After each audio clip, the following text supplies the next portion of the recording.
Greetings, blessings, salutations, and love. Welcome back once again to Chats with Jack. I am Jack Talcott, here to share some time, some entertainment, joy, faith, inspiration, whatever. I'm here to stream and share, and hopefully share time, fellowship. Those who want to join may. I just realized I've got one of my lights out, but I've pinned the link to the chat. It'll be an openish panel again today, but the topic, uniting the heart and mind, that's kind of what I want to discuss, how important that really is. To get out of the mind, the path is through the heart. In this world we're sharing, this existence of being a human, it can literally drive you out of your mind. You can lose yourself in your mind. And today I am feeling good. I really am. I've had a day filled with blessings, and I found a new practice for myself that I think is going to be helpful for me in the future. And I'll try and share that today too. But regarding the topic of uniting the heart and mind, I also want to dig into the power of imagination. Right before starting the stream, I found my way over to the rebuttal bar.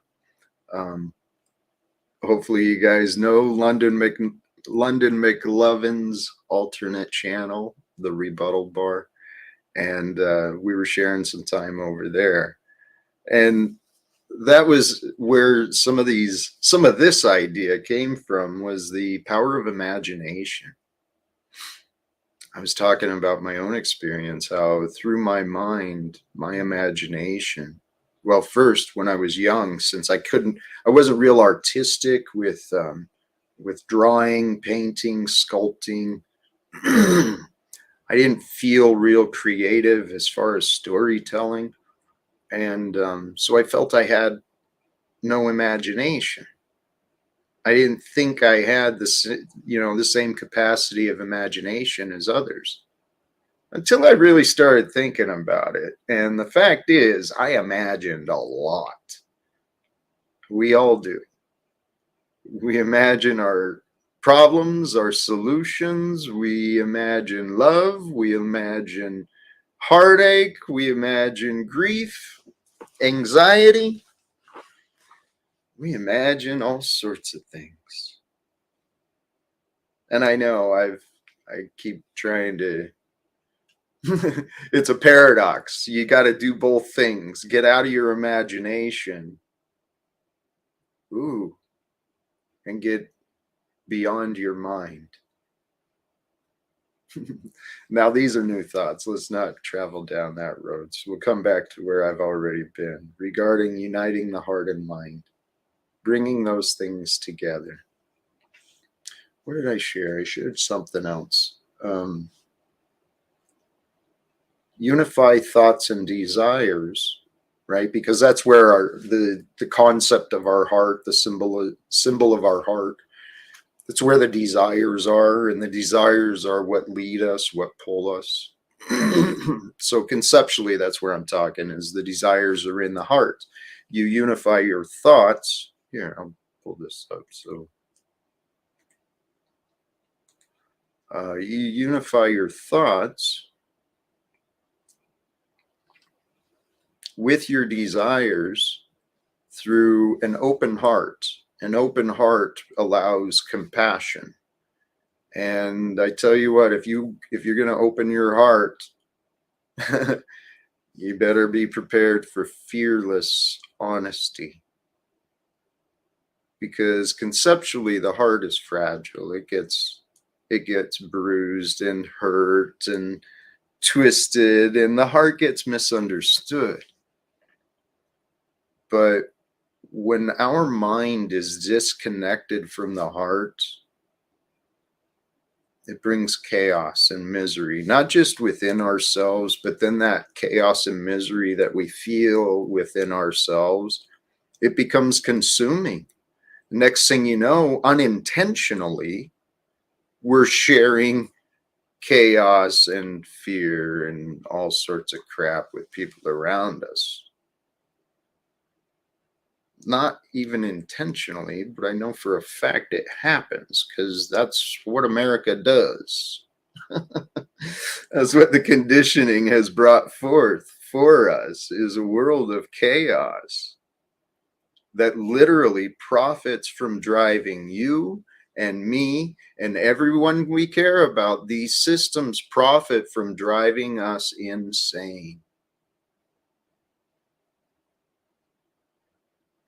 You know what's insane?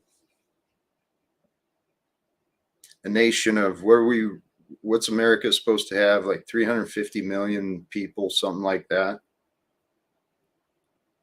And the best we could come up with was fucking Trump and Biden. That's insane.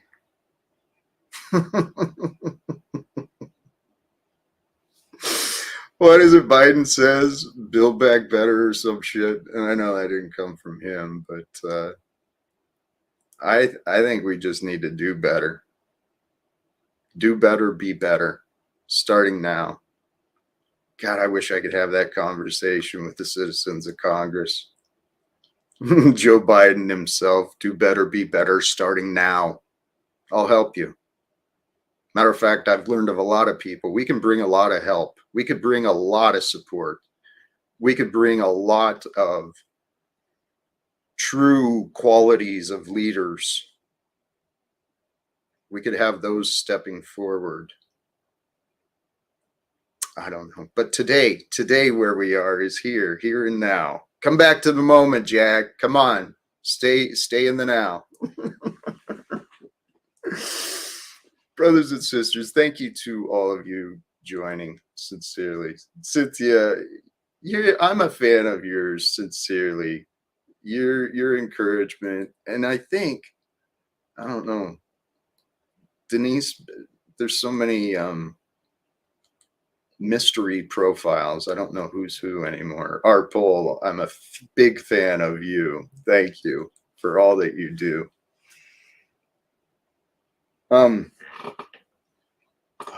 Excuse me. So, hey, this right there, it's coming up. We wouldn't have to build back if we didn't wreck it in the first place. There's a lesson for humanity to learn. There is. There's a lot of lessons for humanity to learn individually and collectively. I kind of think that's the whole point of our life, is for us each to learn and then to help the collective learn and then to leave this place, Earth, better than when we got here. Now, what is better? Better is in the eye of the beholder. And I guess who's judging and what are we comparing better to? See, all of these things matter in the path of our life. We've really got to bring some clarity and focus into what is our purpose. And each of us, every single one of us, while we can all be celebrated for our uniqueness, and we should be celebrated for our uniqueness, every single one of us. But fundamentally, there's like patterns. There's a commonality between all peoples, regardless of color or gender or whatever other differences. There's still commonalities between us in how we develop emotionally, intellectually. There's patterns to how we all learn, even though we're all a little bit different. But the key that unites us all, what truly does unite all people around this world, is the mind and the heart, the consciousness and the awareness of being, the awareness that I am. Every single one of us carries that awareness and that consciousness of being. And then every one of us, we all have a heart that cares, that that is conflicted. You know, it wants community, but it also wants to be separate. And you know, we're very dynamic, amazing creatures, brothers and sisters. We seriously, each day is an opportunity for us to celebrate life. And the fact that we get to know that we live each day, today, like right now. Tell you what, I'm going to change the subject a little bit, and I'm going to take you through my earlier experience from today. Looking at the results of my real life, you know, the lack of progress that I've seen. It's still, I still got these worries and these doubts in my head. My trademark, right? Live without fear. So they exist. I'm not in denial, and I'm not lying to you or me. Earlier today, had some of the doubts and wonder setting in, and then I'm always looking for the good. So I've developed my own pattern of working through thoughts, and I thought, you know, I'd love to share this with a friend. And so my life is what it is, and not a lot of friends here around, and I couldn't, you know, while there's always names there, it's just thinking the right idea at the right time. Well, it always brings a different result. So I reached out to who I thought of, who I thought might be willing to listen. And while I was waiting for a response, I was thinking it through. Okay, Jack, your purpose is you're looking for a friend to talk through some inspirations and ideas. You got to do what you got to do with what you got. You know, I was alone. So, okay, that doesn't stop me. Who's my best friend? God is my best friend, and God is always present. God is always with me. So, using my imagination somewhat, I sat comfortably in my couch as both the counselor and the patient. You know, because as I understand the scripture and the teachings, you know, through Christ, through what his choices, sacrifices, there was a spirit of comfort left for us to know.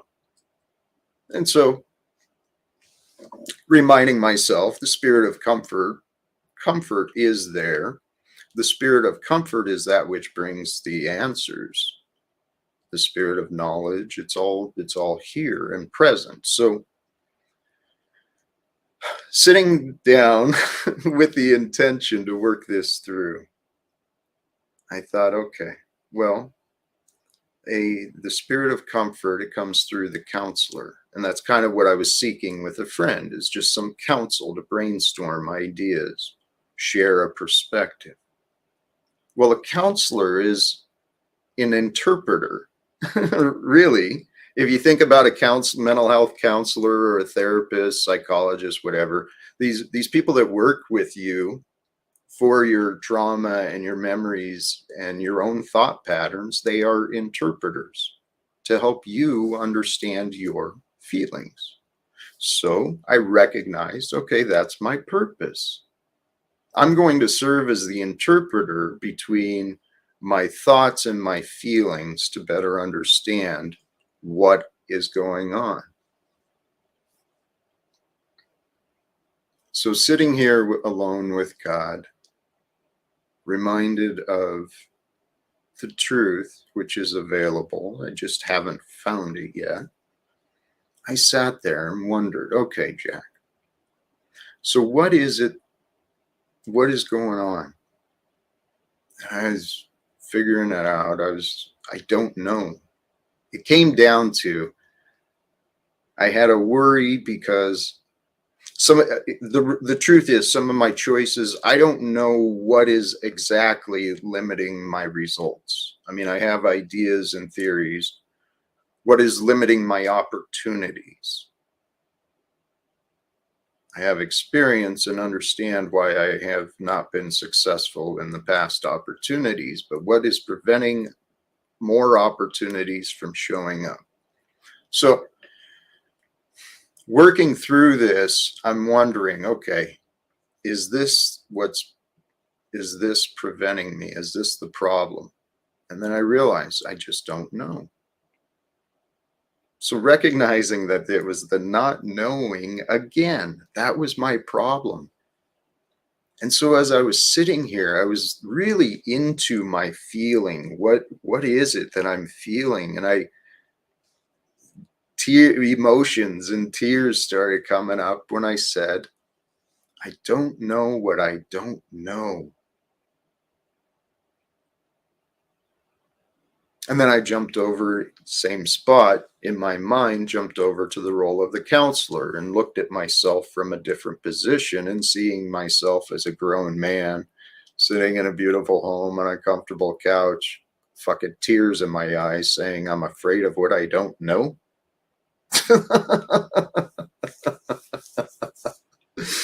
I had to laugh at myself. I got to laugh at myself to recognize, okay, Jack, so you don't know what you don't know. You've never been in that spot before? Of course you have. I've been through times where I didn't know all of my life. So Jack, why would you be afraid of not knowing? I'm afraid of letting people down. I'm afraid of letting myself down. I'm afraid of letting others down. I'm afraid of not being right. And then again, the counselor. Well, Jack, okay, understand that, but you've been wrong before. You've been wrong a lot, dude. So is it okay for you to be wrong again, Jack? Yeah, I suppose. But what if I'm wrong and it brings real substantial consequences? What if that's real?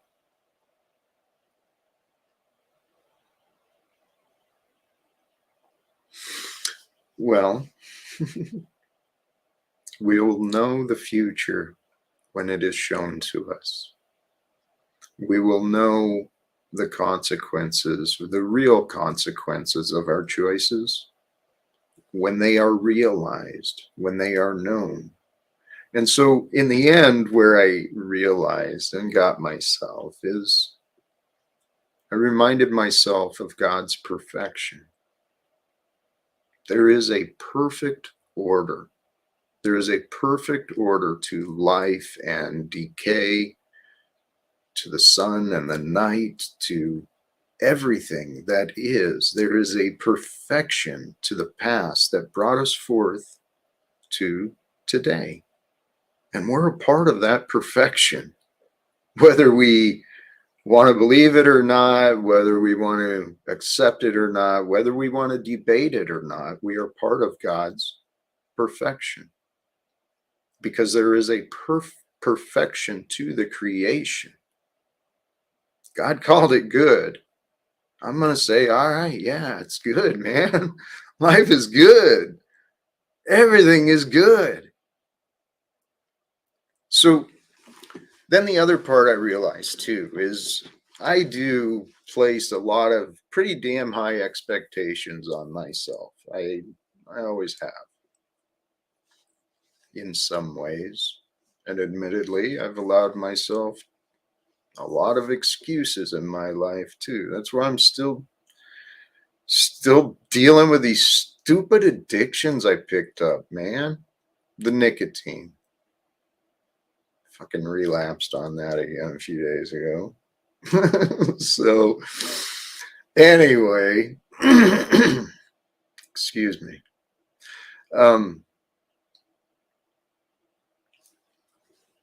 God reveals perfection. This world is perfect. It was perfectly created for us, for humanity. Not just some selfish pricks who want to buy everything, tell everybody what to do. That's not who this world is. Well, the world is for them too. We all get to do what we want. And we have our first guest. And I so want to have a good conversation today. Welcome, Snafu. How you doing, brother? Well, that depends on you because if you get Nazi caught, that's on you. I can't control when you get angry caught, Nazi caught, dictator, snowball walnut, fucking maybe, but can't deal with the other ones. Fucking crazy when you get mad. I got a question though. You Please. came in here and said all these things you were afraid of. So does that mean that when we've argued in the past about fear is actually something like fear your Lord, optics or, fear, and you've gotten very angry caught, Nazi caught over there? Have you come to a revolution lately? Like fear is part of the process. So live without fear is not really,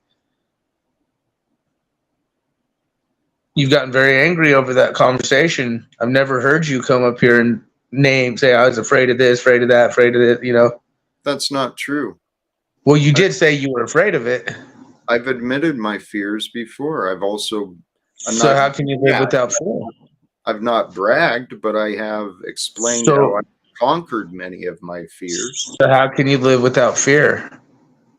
I've been trying to explain it on a daily basis. The key is gratitude. Gratitude is the number one But you way. do live in fear. You said you were afraid of this, afraid of that, you can't. Hey, That's the point. When I Snafu, told you to fear our Lord, the verse says, and others, they're just Snafu. fear. Fear is part of human process, the yin and the yang, the Yeah. do and the don't. Hey, Snafu. Let me point something out to you, please. I just want to remind you of the purpose of what we are doing here. So I click live stream to join so that people may join me in my They'll experience. join you. You'll Nazi caught me. We're in Snafu, our listen. one-on-one going. Don't be talking about because you're gonna Nazi caught anyways, whether If people are you here or would not. Answer my listen, question. I don't need to Snafu, hear you bitch about why they haven't joined the panel yet. Snafu, if you Are would you living in listen. fear? What you are doing is trying to bring me into You said it. your You said 8 things you reality. were afraid of. You said, And I'm afraid of this. I'm afraid of that. I'm afraid. We could Snafu, rewind it. what Just is the 20 minutes, like less than 10 Snafu, minutes ago. 5 minutes ago, you said all these things. Snafu, you're offering no resolution. What is the I'm resolution? asking you, it's not even resolution. If you're going to fucking balls to the wall and just commit to the falsity, delusional thought that you don't live in fear, like all men have fear, not fearful, but just like fear your Lord, fear, it's not even fear. Like the fact is you've gotten very, very mad about that whole thing, and you have your title, Live in Fear Without.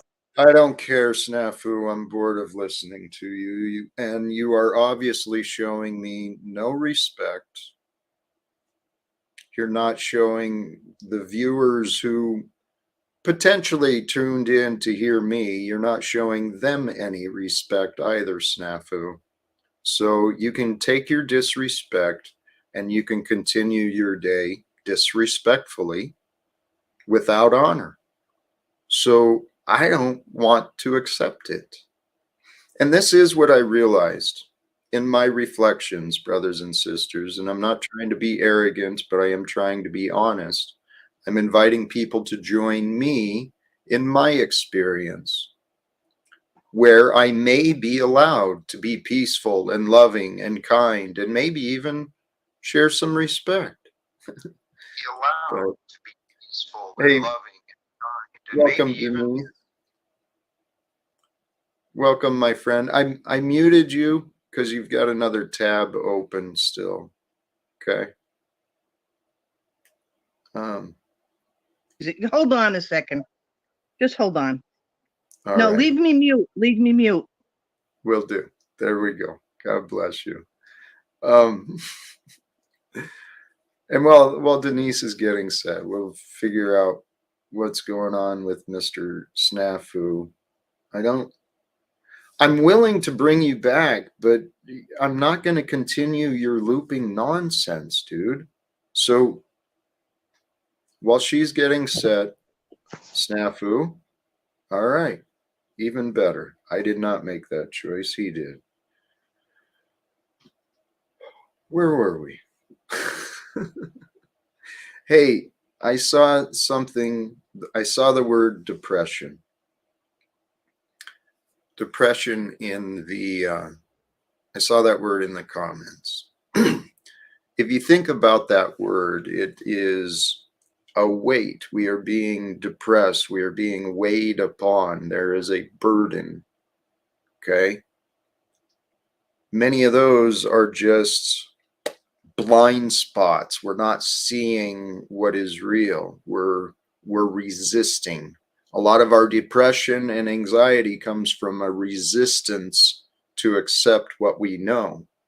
And it takes courage. Takes courage to be wrong. Oh, hey, we're going to get into humility. Snafu, welcome back. You did, Miss Snowball. Yeah, I turned you way down before. We'll need to turn your mic back up a little bit. The humility. Humility is the key, brothers and sisters. Hell, of Talcottia! Is my mic better? No, it's far too loud. Here, I got you. Try again. Try again. All right. That sounds reasonable. Thank you. I appreciate that. The topic of humility. What are your thoughts on that word, Snafu? Not to put you on the spot, but Let's hear from Denise. if she's available, she was getting her mic set up, I think, or something. Here, I'll tell you what. Here's what I've learned about humility. Humility, brothers and sisters, is the key. When we can humble ourselves to another, when we can humble ourselves to the good, this is the key. When we place ourselves up on some pedestal where we're all this and we're all that, everybody else is nothing. When we do that, we blind ourselves from God's good. The ego edging God out. We place our mind, our opinions above God's perfection, above God's control. We replace God in our life. And I think God just sits back and says, all right, enjoy the ride. Have some fun. Destroy that beautiful body I've given you. Matter of fact, destroy that beautiful planet I've given you. You can do what you want. This is your life to live. And I think God will let us do that. That's the whole idea of the free will. Hey, Denise, your microphone is muted now.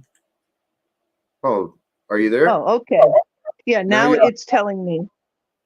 Gotcha. Is it okay now? Yes, ma'am. It's beautiful. Thank you. Oh, okay. No, I I had to shut my other phone off because I use 2 cheap phones instead of a computer. But hey, whatever works. Good for you. Sorry, go ahead. Well, anyway, I was thinking about, you were talking about fear earlier, and and then before that, you were talking about lucid dreaming. And I had an experience some years ago in which I did an exercise, and the results were so incredible that it scared me. And it was a dreaming exercise, and I wanted to share that with you. Please. Well, I was It was when I first moved to Texas, which was like 23 years ago. So it was a long time ago. But I had been looking at things about dream journaling, and I had done dream journaling a few times, different times in my life. And I decided that what was going on with dream journaling was, even though you keep the pen and paper by your bedside so that you're writing something down immediately upon awakening without thinking much about it, you're still thinking enough to get it into words. So there's still a very thin layer of interpretation going on. And I'm an artist, I paint. So I decided to get rid of what I mean by lucid dreaming, to answer the question, is when you are aware that what's going on is a dream, but it's still, you're still in it and you're continuing it, but you're aware that you're asleep dreaming. So I've had that experience. So anyway, I thought I would enter into it a little more with this new way of dream journaling. Instead of trying to put anything into words, I put a sketch pad fairly large and a set of soft pastels, which give really good color, even without having much light in the room. So that as soon as I woke up, I would simply smear whatever colors were still in my mind's eye without trying to say what they were, without trying to even make a picture, just slash the color down there. And I did in fact get these abstract patterns of mostly slashes and some swirls and splotches. And then I put them aside. But I started to dream, not only went into a level of dreaming that I identify as being something other, because I've had the experience with two deceased loved ones who visited after, and I believe that's normal for a lot of people, that within a certain amount of time, a loved one will visit to let you know they're okay. And that's personal belief. I don't want to argue with anybody. It's just the way I believe. And I had that experience where, no, I don't, I'm not here to talk about it. Please continue. He Yeah. can bring snafu. Remember yeah. your objection. Will bring me up later. Please The point of what I just said, I knew I was going to trigger somebody somewhere, and I'm sorry about that. But the point is simply that there are different levels of dream, and our normal level, like some people only dream black and white, and others have full-on experience. And I normally would have full color dream with occasional sound, but not anything else. But twice, when I lost loved ones, in the two separate dreams, the person returned, letting me know they were coming in from where they were. And at that point, it was light, sound, color, texture of the atmosphere. You know, you have you feel your own weight in your chair where you are right now. You know, you're conscious. You can reach down and feel the leather or vinyl or whatever. You know, you can pick up a cup of coffee and know that it's hot. All those senses were present. So that is a level of reality that's scary, you know, in a certain respect. Those were the only two times I had it. So then I started this exercise just as an exercise. 20 years, well, no, 10 years. No, wait a minute. Actually, it was before one of the deaths. But anyway, the point is I knew that it wasn't normal for me to have this. So I started the exercise. Immediately, I went into that level of extrasensory dreaming where I knew I was dreaming, but I was wondering if I could continue to tell the difference. The other thing that happened that really scared me, in the course of a week, I started to return to the same dream and continue on from where it left off. And this is another thing about my dream life that I think some people might share. I don't know how many, but I have a set of locations, dream landscapes. And depending on what kind of dream it is, if it's a, you know, childhood trauma nightmare, or you had too much pizza for supper, kind of, whichever it was, I would go and I would know that I'm dealing, for example, with my ex-husband, if I go into one landscape and I'm dreaming about a crazy childhood issue if I go into a different landscape. Okay, but in this case, I was in a new landscape that was attached to the place I lived, which was not my childhood home. I had moved to Texas. I was in a new location. And I knew I was in the same geographic space where I was sleeping. And I felt the dream continue from one night to the next. And I felt myself standing on a gravel path. And certain people a certain set of figures came into the dream that I had met before I moved to Texas.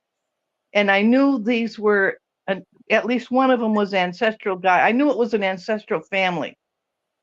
And they invited me to continue. And that was the moment where I became afraid. I said, look, I'm not ready for this. I'm not afraid of you, but I'm afraid that I won't wake up, and I'm not ready to continue on. And so I woke up and I put the pastels and pad of paper away. And I never had, and this was, like I say, this is 2023. That happened in that particular house. I would put it at 20. It was after my mother died, before my daughter died. So it was about 2006 that happened. And I never returned to I thought about doing the exercise again, but I always got a little bit scared. But then I said I was sorry, and I prayed. I said, listen, I don't know if I screwed myself by saying, I'm not afraid. And then I got, well, you're rejected because you were scared, and now you can't come on the trip. Or can I, because I think I'm ready now to try this exploration again. Then what happened was a number of things that I'm also used to from childhood. I grew up in a traditional situation where we learned things. And one of the things was animal symbol things, animal encounters. And several animal encounters happened after that indicated that, no, my guide is still here. And, they just kind of acknowledged that I wanted to stay in the daytime. And so I became comfortable with the whole thing. But that's my experience. That's what I wanted to share. Thank you. Hey, I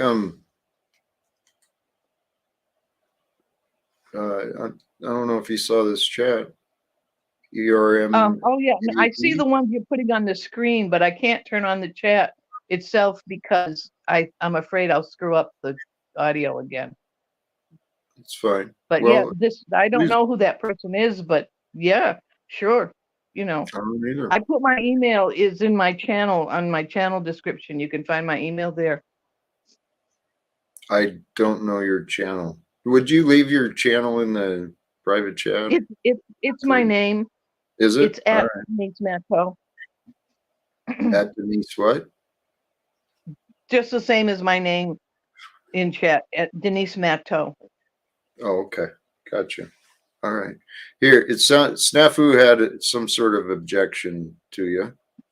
Yeah. Oh no. Objection to I may, perhaps, maybe not, smell weaponized feminist Karen granny panty optics. Let's not jump I'm Snafu, the granny panty hunter of all hunters.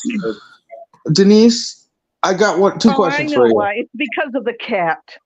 And you're thinking, no. Let me ask you a question. I am woman, hear I think me you're roar. all right. Okay, I think you're right. But I wanted to ask you, are you religious or non-religious? Does it matter? Yeah, because she said that she wouldn't argue with anyone when she said if she felt people were seeing her.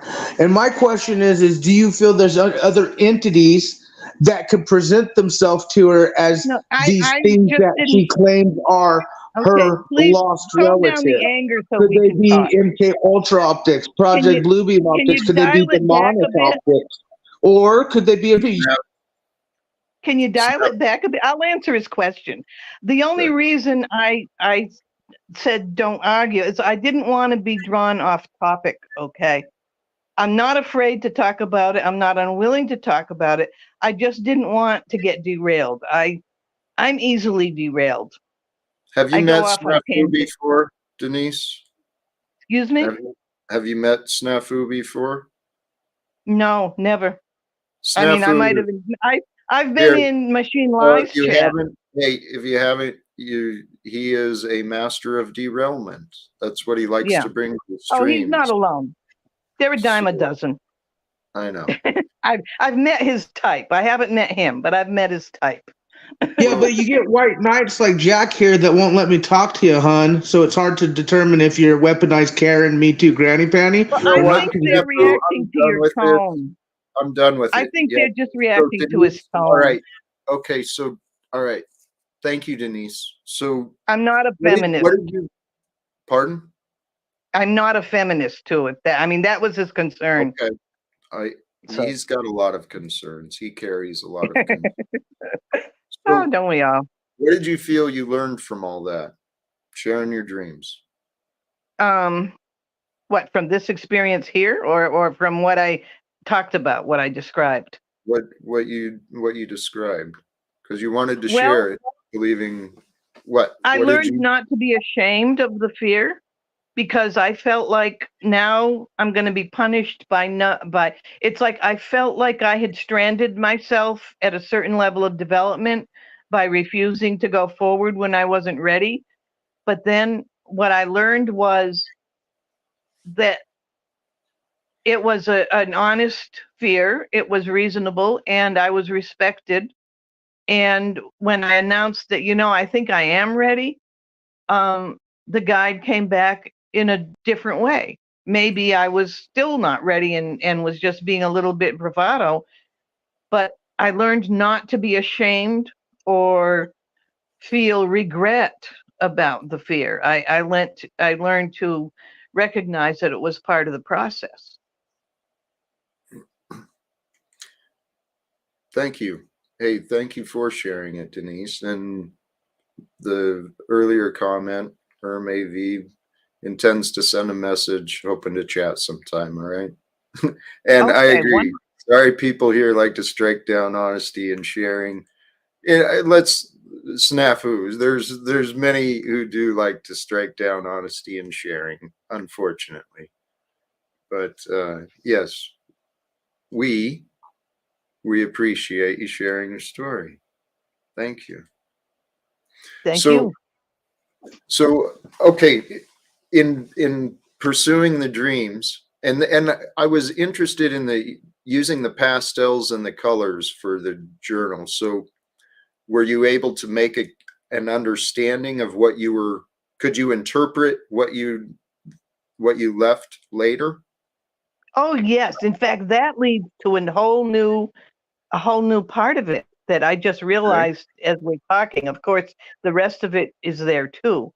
And what happened was I made some drawings. The pastels, I took the abstracts and I started to just work into them, and I allowed pictures to come out of them. And I don't want to trigger anybody. I'm trying to keep it abstract. But two figures came into it of people that had been in my life very briefly. And so I put these two figures in, and they are figures that stay in my memory. Two other lost loved ones. I'm 70 years old, so if I talk about deceased people, it's because that happens by the time you hit 70.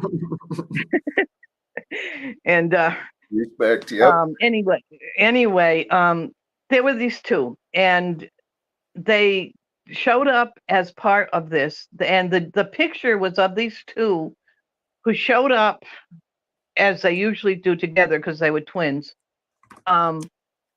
They showed up with the white figure in it was like a white cougar, a white not a black panther but a white panther.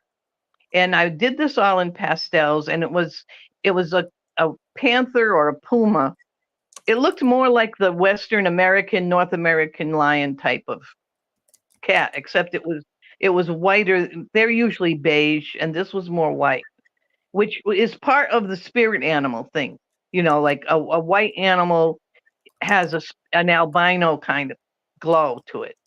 So these two were like in the window of a building, and this animal, this puma figure, was in the street below. And the path that I thought I had felt myself standing on was there, which, by the way, a slight aside here, I spoke about the dream to a neighbor at the time, and the neighbor said, "Wow, look at this right here," and pointed to the way the dirt was, the grass between our two houses.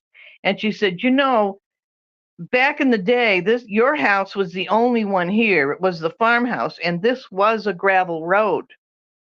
And she pointed to where it went down. This was up in the hill country in Texas when I had first moved there. And she pointed at how the land had, and I had sensed that that was where I was standing in the dream. That was a big part of my fear, was I sensed that I was in another it was like all of a sudden I felt as if I knew I was in another dimension. Okay, I have a thing about dreams being a dimensional thing. So there was that aspect of it. But then when I interpreted the artwork, these two figures came in. This lion that was not really a threat, but still they appeared to be behind a wall looking down at it, like they didn't really want to be in the street with it. And they were, so that, and I made a whole series of pastels, the week-long series, and I lacquered them. Now this is what happened next. Okay, next we fast forward a few years. I had there were pastel on paper. When you lacquer something with, like, I forget what kind of finish I used, if it was polymer varnish or some other varnish, but they darken over time. Okay. Where? And yeah, oh, I'm sorry. And so I had them hanging on the wall. Then this was like maybe a year after that experience, so they had time to darken. And I had accepted an invitation into a little church that was a bad experience. But this was at the time of 9/11. It was the day of 9/11 that the pastor of that little church decided to visit me, because they do that, you know, the newcomers coming into the little country church, they want to stop by and see what kind of Denise, household. I'm sorry to interrupt. I'm trying to understand, what is the point of this story? What are we sharing? What is the value that's being offered? And I Well, don't you mean to asked be rude. if I had interpreted them into art form, and I did. I made didn't the mean figures. into art. I meant, did you receive any meaning? But okay, that was the I activity. misunderstood you. I'm very literal. I'm a literal person. Well, I feel I am too. The difference, So I guess, I'm I'm always, describing the process of making the painting. and I'm looking for meaning. That Yeah. is my, I'm very intentional as well. I'm constantly Well, looking for okay, meaning. maybe we're finally getting to that point. Roundup. Mhm. I'm sorry, we've gone into so No much worries. detail. Thank So you. here it is. They're hanging on the wall. I've done the interpretive part. I still don't really have any meaning for them, except that they made pictorial sense to me. So then this pastor shows up unannounced, and no big deal, you know, it was the custom there. And she comes in, and my home was also my art studio. And she greets me, and she's like all excited, and she says, "You haven't turned the. Do you know what happened?" I said, "No, what?" She says, "You haven't been watching the news?" And I said, "No." She said, "Turn on your TV, turn it on." And this was like about 10 o'clock in the morning. And we sat down, and I turned on the TV, and of course they were playing the loop of the towers being struck. And I'm like, "Oh my God, what?" You know, and that's my 9/11 memory, right? Well, then after that, and that pastor had white hair. She was an old woman, and I can say it because I'm one too, but she's older than me. And anyway, this whole thing, terrible experience happened with that church. And I didn't realize then, but I realized over time that the dream had to do with being on that path in that I mean, it was a little church to which my landlord also belonged. So the people were all connected to it. And I see I'm upsetting you again. No, But I'm just trying to I said, understand yeah. what. Well, there it is. It was predictive in the inner sense, because I then went through a great deal with the church. I left the area partly because of what happened with that church. And it was, the pastor was a real whatever. I don't want to go into personal drama. I don't want to trigger people. But the thing in the dream prepared me that I was on a path that was going to meet this white puma, this white cougar. And I left that area, and then my life went on. And then after I left that area is when the guides came back to me in different form. So that was, I guess that was meaning. I don't know. It means something to you, but I'm not sure Yeah. what's being offered for us. Oh, I don't know what you want. I just was sharing my experience. I mean, Okay. you know, like I Thank said, I'm you. a Thank literalist. you. I have my mind is wired a little differently from a lot of people. Why do So you think that? because it is. What? Okay. I mean, everyone's No, I is. mean, But you know, like does that you're make a looking for something difference? that you understand, and I'm not understanding it because we're wired differently. Well, actually, we're all in the perfect spot, but the thing is a lot of people click the link with different intentions. And what I'm actually trying to do is help people understand themselves a little better. Because together, all of us, we are creating the future together. Part of our dreams, part of the dreams are for interpretation, part of the dreams are for us to learn from, part of the dreams are for us, well, to be moved by. And Mm-hmm. that's why I was curious if you received meanings from the dreams. I've looked into, not in depth, but I know Carl Jung did some incredible work interpreting dreams and such. My own experience, I kind of stopped remembering dreams, I think when I was young.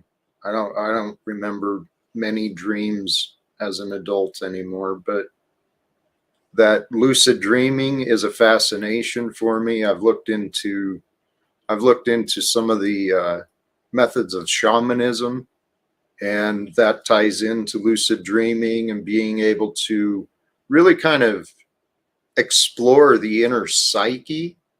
There's a lot of techniques and a lot of our dreams are an amazing gift. They really are. And I didn't mean to be dismissive of your experience. Oh Thank you no, for I don't sharing. think you're being dismissive at all. I appreciate your indicating where, you know, because I did receive, as I said, I received the meaning of it, that to overcome the fear, and I guess also to overcome shame about having been afraid, and then learning more about the time span, because dreams are entangled with the timelines of our lives in a way that we don't always understand. Yes. Well, time in itself is kind of a mystery that we I don't know if we take it for granted or we don't understand how it's supposed to be. Ooh, time time is another topic. We had Machine Lies on a while ago talking about that. Tied to the dream, time and consciousness, tying those things together between our dreams and the real life consciousness, the real life awakened experience, as well as all the other parts within our minds. This Jack, I life, think of time. Hi guys. welcome, Cynthia. I just wanted to first thank Denise for sharing her story. There's definitely something that I really took away from your story, and it's when you were specifically talking about the week of the dream that continued.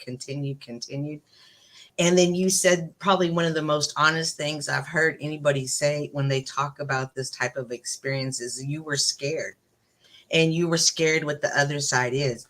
And for me, that is constantly one of the reasons I'm always protective of my mind and what rabbit holes I go down, because you can get in some scary situations and not be prepared or know how to handle them correctly. So when you said that, it for me, I took away that it's okay to have that. That's a healthy type of fear. So I just really appreciate you sharing that. Well, thank you. Because I mean, that's what I really learned from it. Yeah. Jack, do you mind if I ask Denise a couple questions if she's okay with it? Oh, Please. I'm fine. Okay. Hi, Denise, by the way. You mentioned a couple of times fear. If you can recall, this way other people can relate or resonate with it. How did it feel or think like when you're actually in that dream state and you had that ideal of fear? It felt like physical fear. I mean, I've been in situations. I grew up in a rough neighborhood, and my parents were kind of like the benign neglect type, where we ran in the street and met fearful situations. So I know what physical fear is, and it felt like real. Yes, I'm really in a situation here that the adrenaline pumps, and I want to be out of here. So do you think from the known realm, you're projecting into the dream realm that you have that fear? Is that what you're trying to share a little bit with? Because I'm going to, my next inquiry would Well, be, I don't know.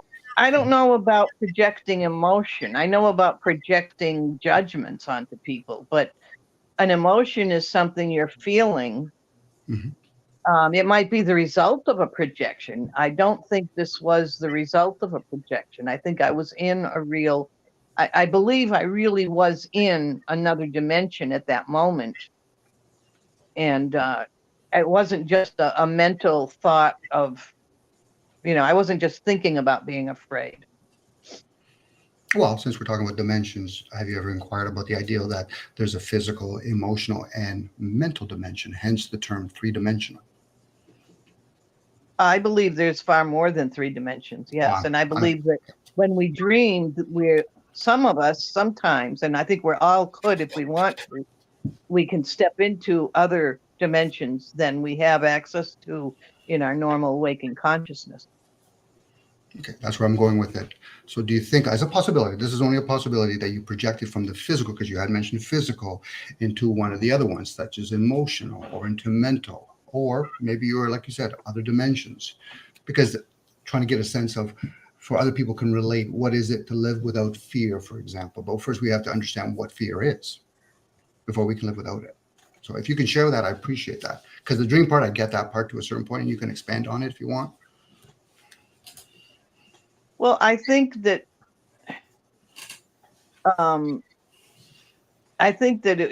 I felt that it was real, but to get to your idea about living without fear, I'm not sure if that's a good idea. I think we live without worrying about fear. I think we can get to a point where we can just say, oh, this is scary, or I'm afraid, and then just deal with it and do what needs to be done in the moment, not let the fear paralyze us. But Okay. I don't think it's I don't know what the host meant when he said live without fear. I personally, I would say it's a goal to live without letting the fear control you. True. And control can only exist if you actually, in the waking state, think you have to control anything. So you buy into something.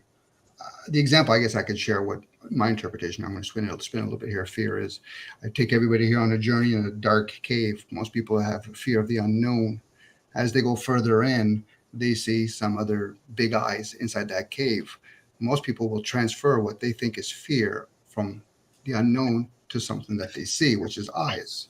As you go further in, that big eye becomes a big creature. So now you transfer fear from that to the big creature. Then all of a sudden the creature starts talking in a language you understand and says, hey, Jack, hey, Dom, how's it going? You've never really had fear. But to live without fear, as Jack's trying to promote, could be an illusion for most people, but they still have to entertain the ideal. But I'm just hearing you because you said you had fears when you were in this presence of a dream. Well, I still experience fear today. I mean, I live in a hurricane zone, and I'm always relieved when we get through hurricane season because I had to evacuate during Harvey and took out some of my neighbors' homes.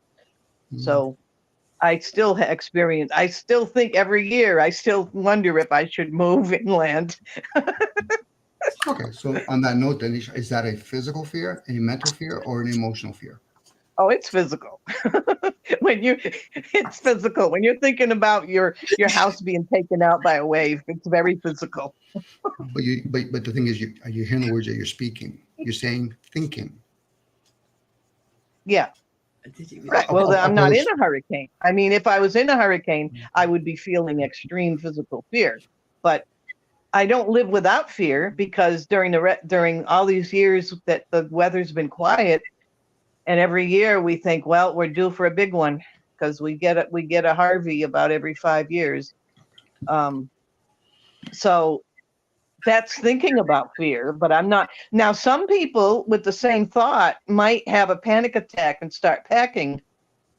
I don't. I don't have physical fear. I know I'm thinking Hey, about Denise. the fear. Hey, Denise and Dominic. What? I'm sorry to interrupt, but I insist on interrupting.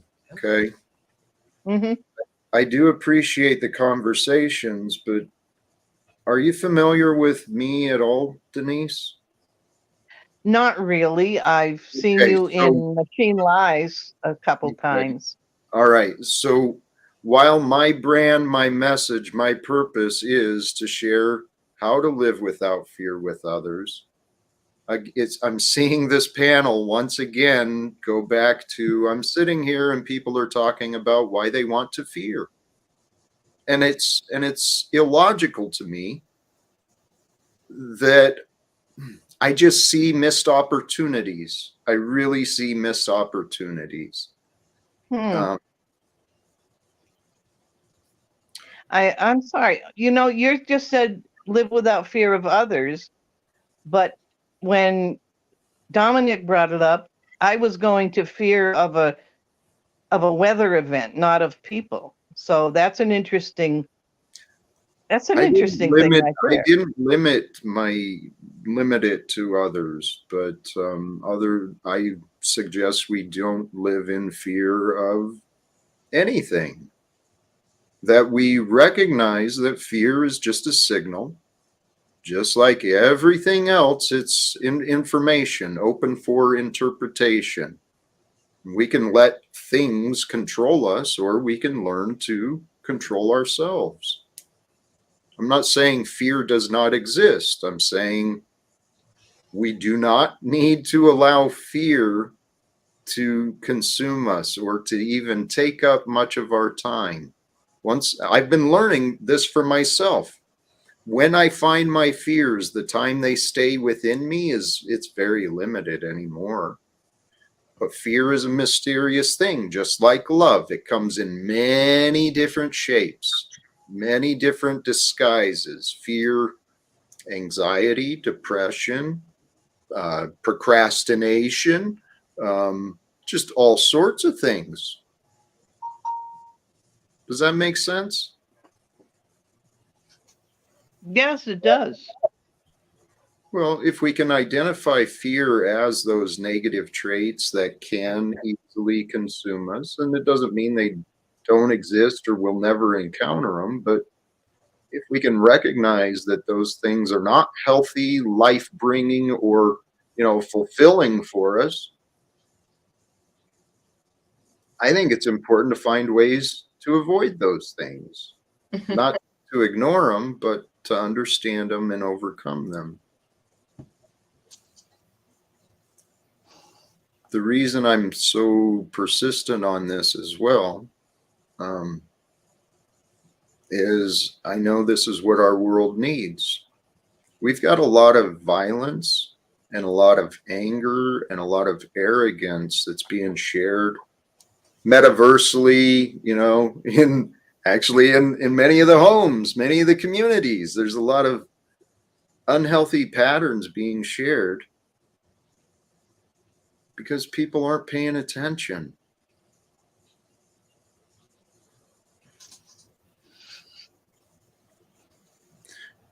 I do see this chance, this lifetime we're living, brothers and sisters, anyone listening, this is our lifetime to bring the change, to interrupt the patterns of control. Because let's face it, you know, God gave us the power, the wisdom, the ability for love, the capacity for love. Those are ours. For those who have been paying attention to my panels, I mean, seriously, how many times has this topic come up? Well, the Bible says to fear, and we should have fear. And the whole point is, okay, that's fine, but look at the benefit of not. Look at the benefit of being brave, the benefit of being confident.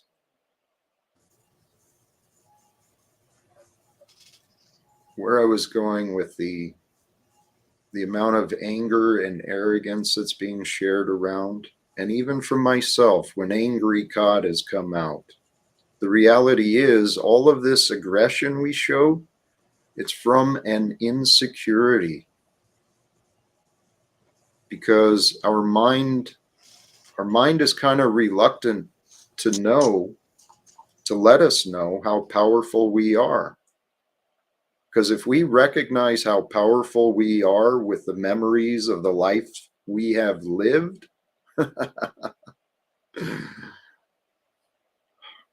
we will be humbled. We might even be a little bit ashamed about some of the things we've lived through, but there's no point in shame. The point is humility. When we find humility, we're not running around throwing anger and stuff.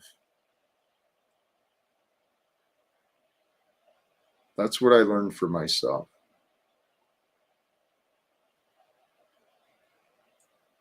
Thoughts on that? Anyone? Thoughts on anything? I didn't mean to bring a damper to the energy, but No, you didn't. I'm thankful. thank you.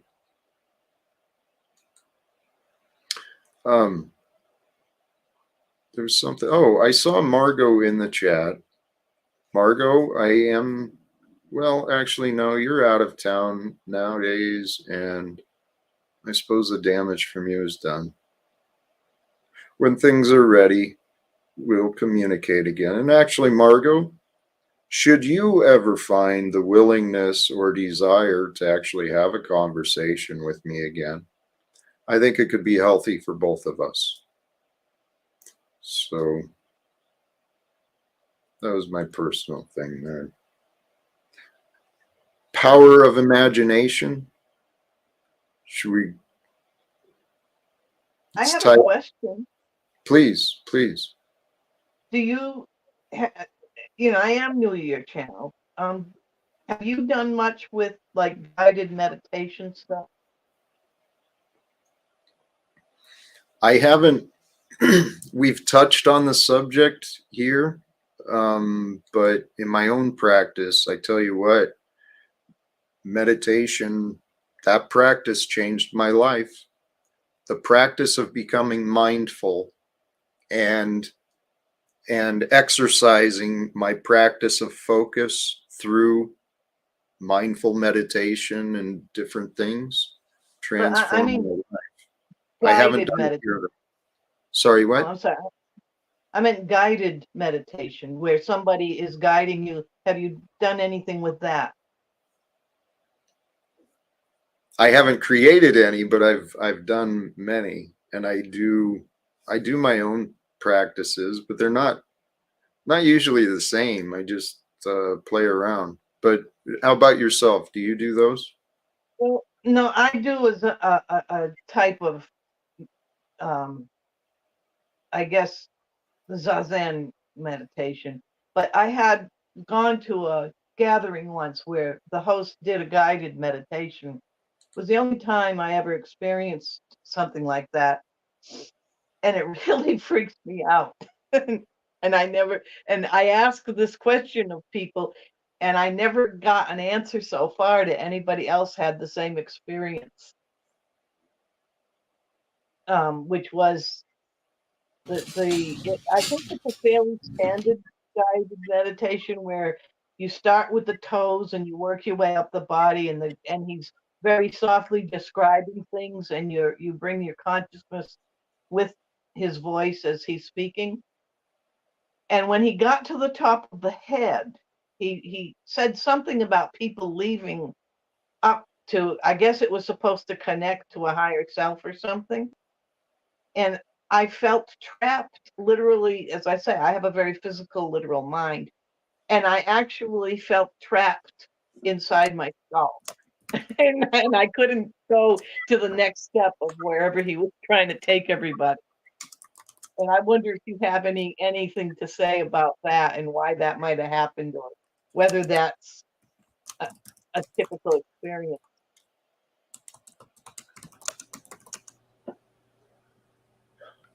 I don't. I allowed myself to draft to the chat there, but there's many different guided meditations. There's many different practices of meditation and different methods. Now you mentioned what it sounded like you were talking about. You were doing guided through the full body scan, right? And then you said something about connecting. I missed where you were at when you said you thought the goal was at the top to connect to a higher power, but then I drifted off from Well, I there. think that was the host's intention. It was wasn't people I was familiar with. It was a party kind of thing where they said, "Oh, let's do this," and this man had some experience doing that, and I think it was his intention. But while everyone else appeared to be quite content sitting where they were, I felt just frustrated and trapped inside my head. This was like many years ago, maybe 40 years ago. So, but I just wondered, I never found anyone else whenever the topic of meditation has come up and I've asked about it. I never found anyone else who had that same experience. And I often wondered why I had that. Okay, if I can I mean, share, Denise. If I can share, Denise, Jack kind of said something, which meditation should be done alone. It's a mindful. You're actually communicating with the mind. I can relate to what you're saying. I usually do not walk in. I usually walk out of guided meditation. That's usually the ego. So somebody that's putting somebody in a trance, unaware, of course, because the word guided gives it away. You know, it's not like the Buddha saying, "Let me fast and be guided, meditate." No, let me fast and meditate. Let me listen from within. So for some people, they go on. They don't even know they're in a trance. So hey, let's do guided meditation. Then let's all look at the candle. Let's all hear this sound. That should be done alone. And the ones that are actually aware, go ahead, Jack. I'd caution you with the should. I understand the benefit of doing it alone, and you're absolutely right. But there is a benefit, especially for people who don't know, to have a guide, someone to kind of walk them through. I mean, even that practice of the body scans, having a guide take you through that so you know the process yourself and then take it to doing it alone. Absolutely. Sorry for the interruption, but oh no, not an interruption at all.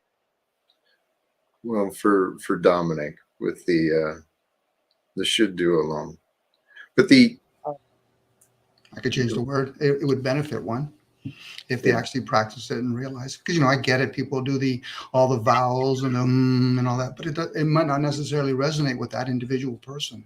They don't know what chakra is open, which one's closed. I get it. You can have somebody that give you as an example, but to follow in a group, people don't realize how a group environment could actually do havoc to you. No different than maybe that's why I felt that way, because it was a casual gathering, and maybe it would be better if I had chosen to engage, a teacher that I trusted.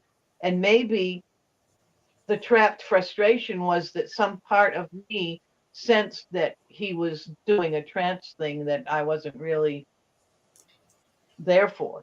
I mean, I know that I never felt moved to re-enter that particular social circle after that. I never went back to any more of those gatherings, and I just never really thought about it. I just went on to other things. It could be any number of reasons, and even that feeling of being trapped within your mind. I mean, I'd be willing to flush that out, because I've had my own interpreting what you said. I've had similar experience. I mean, that was where I was at in my addiction. I was trapped in my head. I couldn't escape it. And even when I first started trying to meditate, I went to a local, I don't know, some sort of a Buddhist meditation center, and I went to try and understand it, but I felt trapped and I didn't understand. But the other side about the group can be powerful, man. I don't push away from group stuff like that. I mean, Dr. Joe Dispenza, for those who are familiar, for those who aren't familiar, please look him up. Dr. Joe Dispenza. He he does these retreats and seminars where he kind of walks people through how to do their own how to do their own meditation, and through the energies and focuses of groups, they have so many testimonies of what could be called miracles. Miracles do happen, and there's power in group intention, group thought. But not to dismiss what Domenic is saying. For the individual health, for your own practice, it is important to do these things on your own, to actually experience it and to try and see. Well, isn't that also why Jesus said where two or more are gathered together? I think he indicated that perhaps when you're trying to actually accomplish something, the group is much more important. So the group is more important. I mean, it's a group experience or a group activity. It brings a power. Absolutely. Humans are made. We are made and designed to cooperate with each other and with God, right? The universal laws, those things. We're supposed to cooperate with the universal laws and with each other. And when we start cooperating, man, humans are amazing. The things that can be accomplished, the things that have been accomplished, the structures and everything of our society, the working class has built that.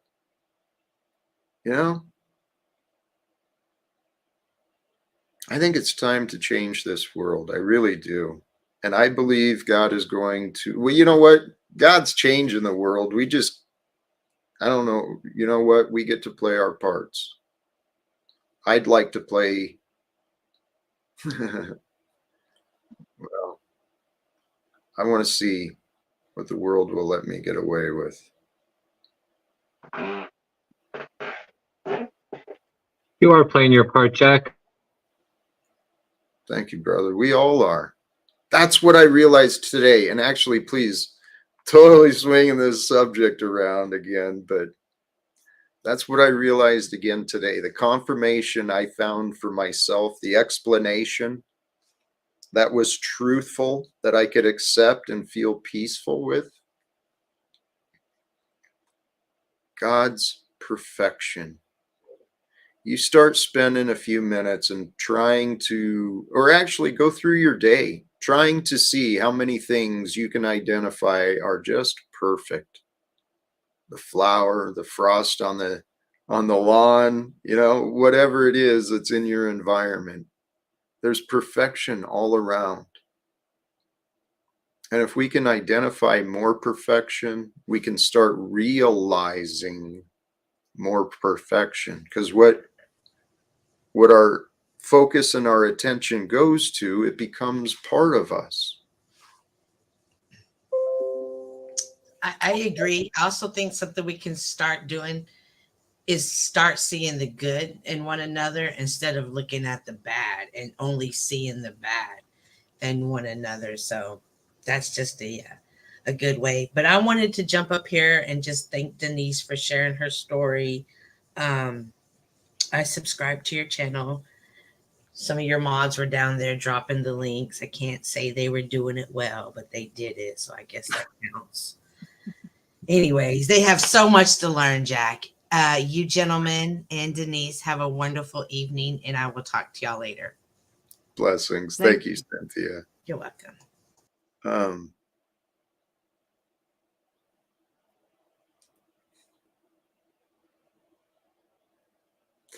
How about the topic, uniting heart and mind? Domenic, that's something you talk a lot about, mind and heart too, right? You know those. What are you guys' thoughts? Anything? Well, the heart's an organ where the blood flows. I go with the idea of blood is memory and blood. The mind is not the brain. It's a source that we can pick up from. Hence words like meant, mind, man. And we can communicate with it like we can communicate with AI. Can they merge together? Yeah, to a certain point. They could merge. You could use your heart, your emotions.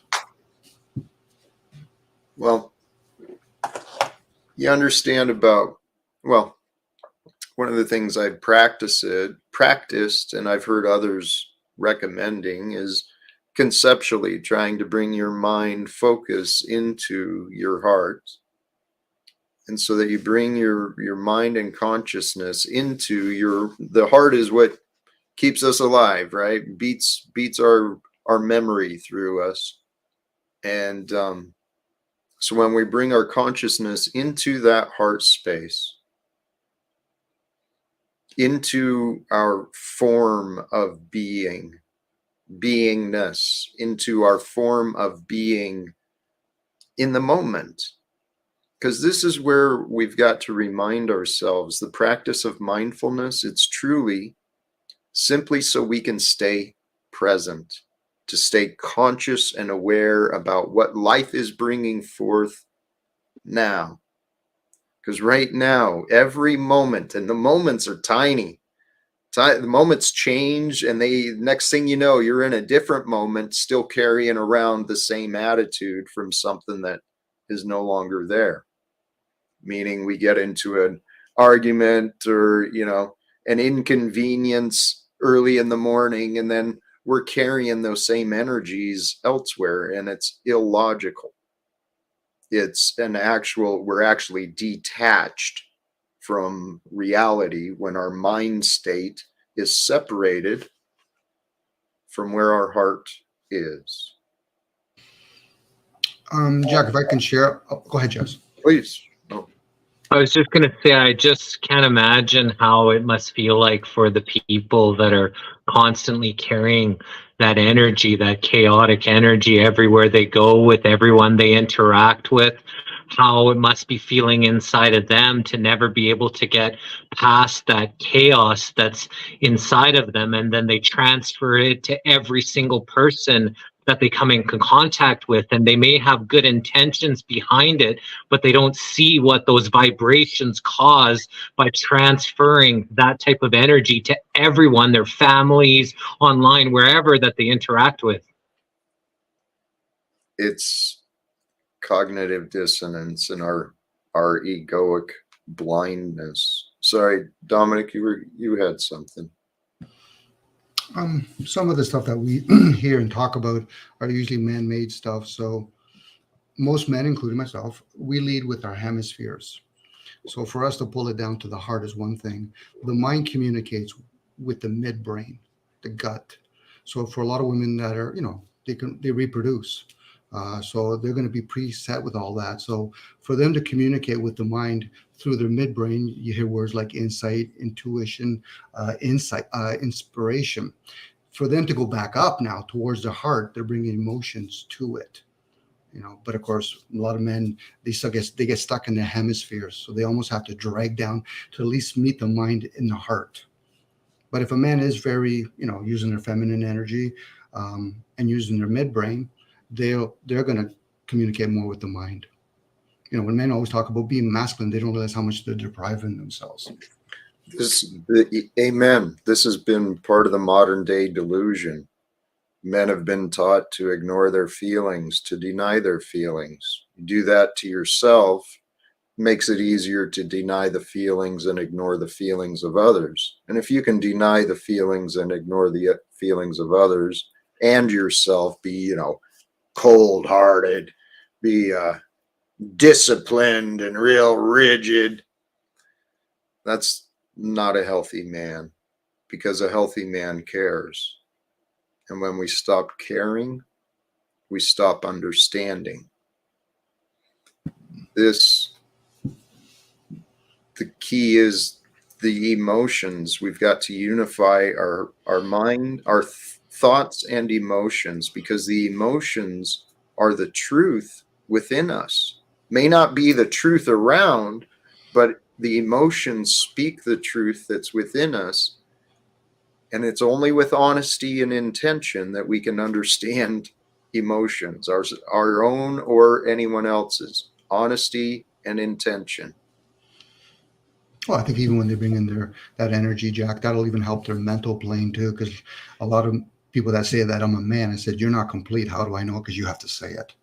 You'll know when you're fully engaged as a man, let alone a woman. You don't have to go around talking about it. But I get it. For a lot of us, it could be we got to fake it till we make it kind of ideal. But how far do we actually go if we keep faking it, opposed to engaging in those energies? I hear when people talk about the feminine. I said the feminine and masculine energy have nothing to do with being male or female.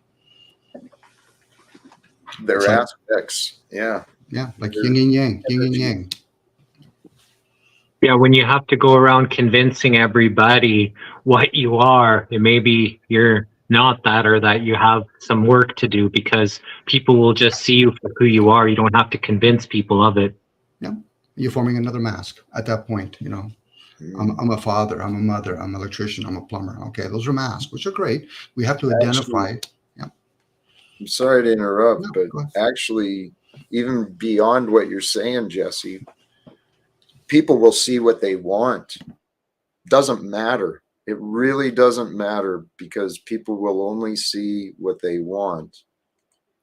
And so that's what I've been learning for myself, is that the truth about ourselves, we've got to be honest with ourselves. That's the number one key. But regarding everybody else, opinions don't matter. We've got to respect and accept what people say, but they're going to see what they want. And the point is, I think with the truth, all we've got to do is present it. God will take care of the rest.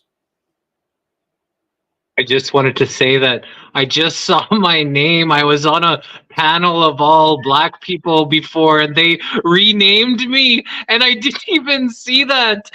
And so I just wanted to explain where the name come from. I didn't see it last time, so that's they renamed, and I guess it stayed on my thing. They renamed me. So funny.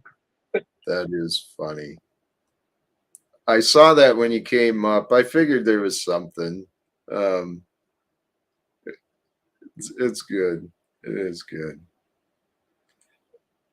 Hey, I agree with this as well. It can be dangerous to lead with your emotions. Let the spirit and the divine lead the way. Yes, it can be dangerous to lead with emotions. It can also be dangerous to lead with only logic. It can be dangerous. Let the spirit and the divine lead the way. So how do we know? Here, the way I play it, I love how you worded this too, the spirit and the divine.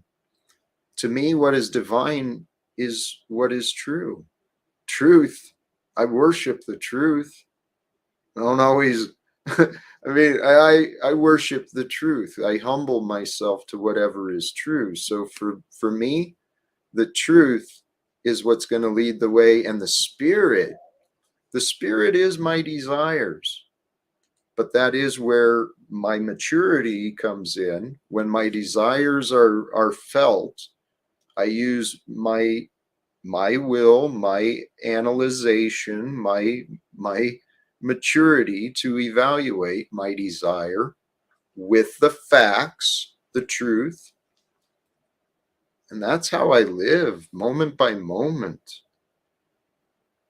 And it's getting easier. It really is. It used to take reminders and notes. I used to have notes all around the house to remind myself to be present, to be loving, to be kind, to be whatever, to be good. I had all these reminders around me all the time, but I swear it's no lie and it's not forced. It's just part of my routine now. As I'm going to sleep, my prayers are just gratitude. Thank you so much, God. Praise be. And when I wake up in the morning, praise God. Thank you. Thank you, God. Thank you. Thank you. Thank you. Thank you, God. Without humility, how do we find things to be grateful for? Yeah, I was just thinking. Oh, hold on. I think I'm echoing again. Sound okay? Here, at Oh, least. okay. Humility and gratitude. You know, it just struck me as you were saying that they are linked. I've been kind of thinking a lot about them because I've been seeing that word humility being thrown around as kind of a buzzword in some places where uh, it's really been used as a kind of it's been used as a trick by some manipulators in some, you know, in some topics I've been looking into, and they use that word, and you're using it more um, authentically. And now that you raise gratitude at the same time, I hadn't thought about it before, but yeah, that's a link worth exploring. Because if you don't have gratitude, but you strive to be humble without gratitude, I think you're going to kind of go for self-punishment. I agree. I didn't even think about that. The cause of being humble without gratitude. Oh man, I think that might be what happens a lot. Kids are taught, kids should be, what is it, seen and not heard. That's how I was kind of raised, and that brings these feelings of humility, but without gratitude, you feel helpless and hopeless. That also might be why that word or that concept. I've been looking into these crazy fringe cult things, and a couple of the crazy ones were using that word, but definitely not promoting joyful gratitude type of things. And now I can see why they would do that, because if you use humility without any gratitude being promoted, then you're automatically, or I'm saying it generically, you know, I don't want to trigger anybody. Yeah. When they do that, they're recognizing that it can be a powerful tool, and they're not really allowing people to. The gratitude frees the person who's being humble from being self-destructive. Absolutely. And here's the thing. I think it's part of our creator's design, though. When we humble ourselves and find a way to serve another, serve the community, take care of a wounded animal or a trapped animal. We're able to serve from that place of humility. While the world may not compensate the design of us, we get rewarded by, I think, self-appreciation. I mean, that's been my experience. When I've been able to serve others, I felt good. And another thing that's just occurring to me listening to you, have you noticed how the beast of propaganda that runs our society, that thing out there, has taken Thanksgiving, which is a traditional ritual of communal gratitude, and attached it to crazy, greedy, looting Black Friday concept? Have you seen how they've poisoned gratitude with Black Friday? It's the corruption of mankind. We've been trapped into a materialistic mindset. And it's been brilliant. It's been brilliantly orchestrated and produced, whatever. The past, give it up. There's been some brilliant people come together. They came up with some great stuff. But the corruption of mankind, we are multidimensional, powerful, divinely created beings who, through legalese, manipulation of words and ideas, we've been taken from being multidimensional to becoming two-dimensional. You know, these capital names and registered IDs. This is like, and people want to believe, you know what? Praise God, we get to believe whatever it is we want. And Do you think we can get rid of our legalese name, this corporate fictional dead man, straw man name? And how do you think we should go about that? Because some people really feel strongly that will help us free us from this bondage. I think it's happening. I do believe it's going to happen, and I think it's happening already. And part of it is the education. It's not a formal education, but I'm seeing more and more people speaking out and talking about the corruption of the legal system and the corruption. It's right before you jumped in, I pointed out, I think it's pretty clear that reality, we get to believe what we want. Now, I've chosen to want to believe that we can change this world. And as I started looking at that belief, I found evidence that supported it. I've already been changing the world in small ways. I know that. And everyone who's here has been changing the world in small ways. Some of us in bigger, more substantial than others, but we are all doing that. And it's my dream. The way I see it, I am a man of very devoted faith. I'm all in on this idea of God and the Father, the Spirit of the Christ, and the belief that that can lead me. And I am firmly of the belief that with those things, and if with God all things are possible, well, I think it'd be pretty cool to be in a part of ending wars, exposing the corruption of the banking system, and getting more and more people to agree. How do we get rid of the registration and the chattel slavery system? We confront the system as adults, as people who care about people and what is right. And I think God wants us to end slavery. It still exists. It's just been taken different forms, and it's demonic, and it's evil, and it's immoral. And the worst slavery of all is the belief that man can control other men.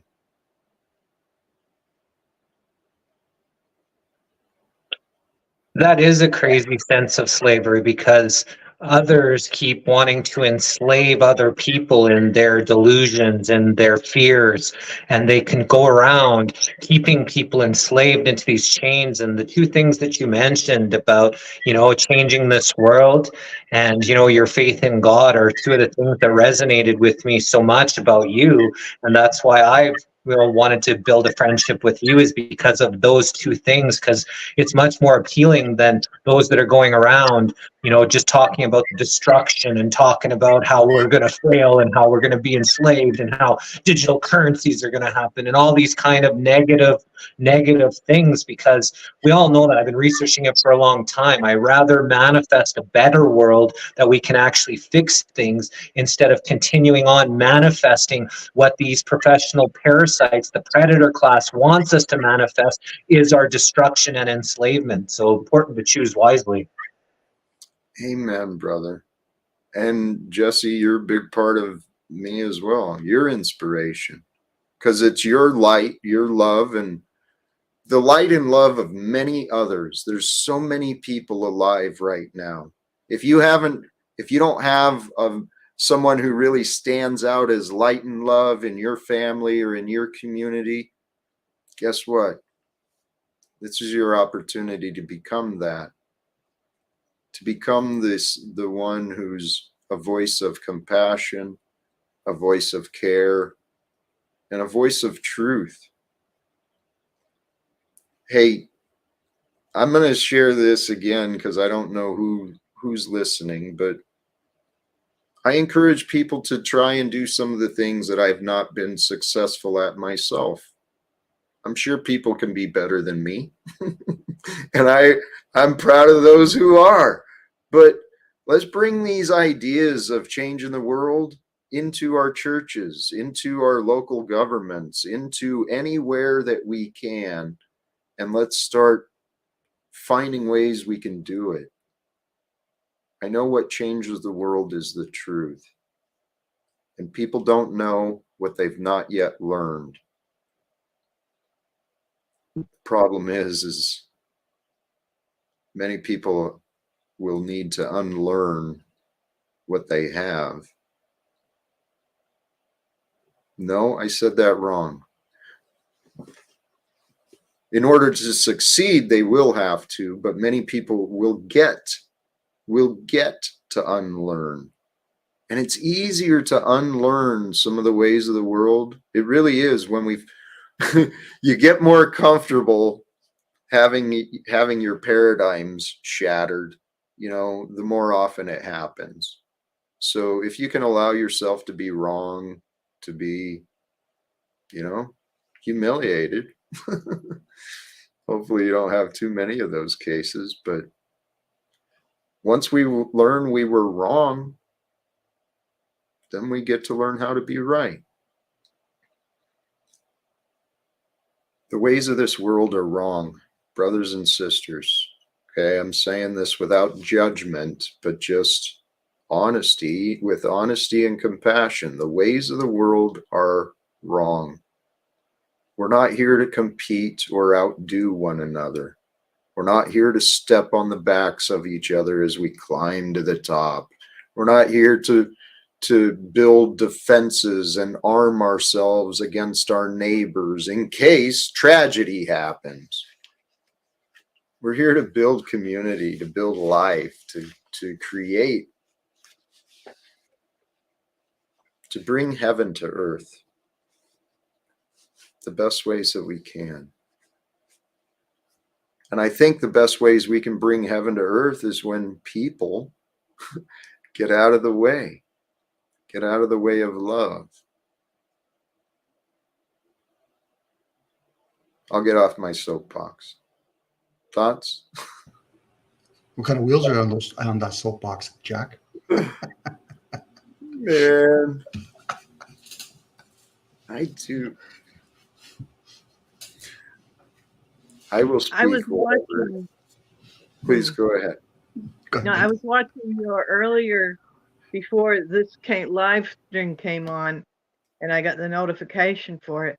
I was watching one of your earlier shows, and just as I just at this moment opened my mouth to speak, I lost the train of thought that was in my head.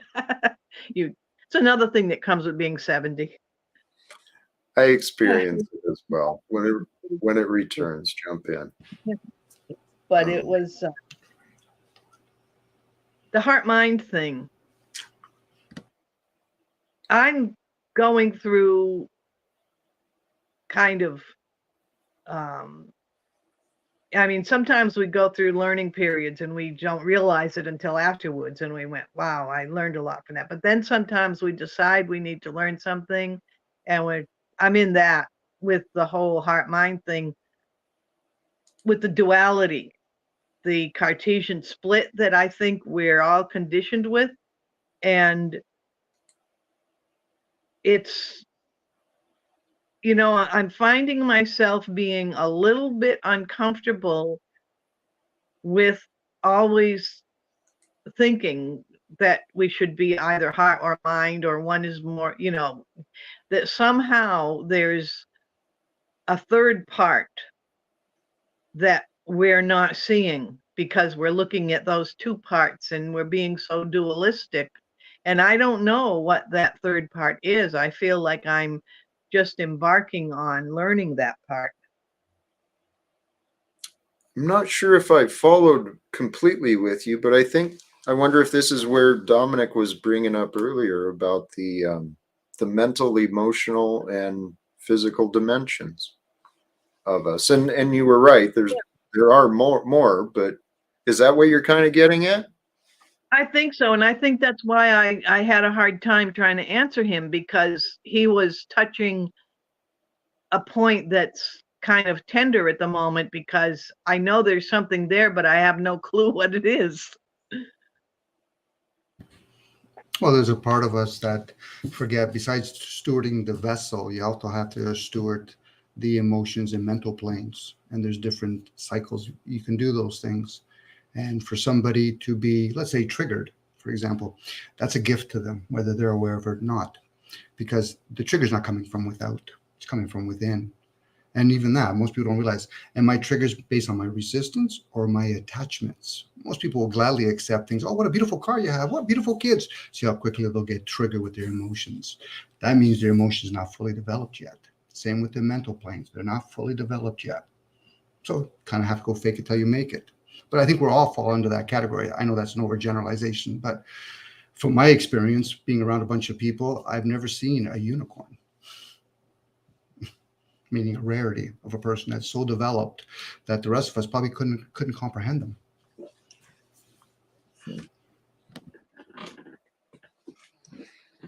I think too, you have to wonder if the trigger is your own or an inserted, accepted trigger.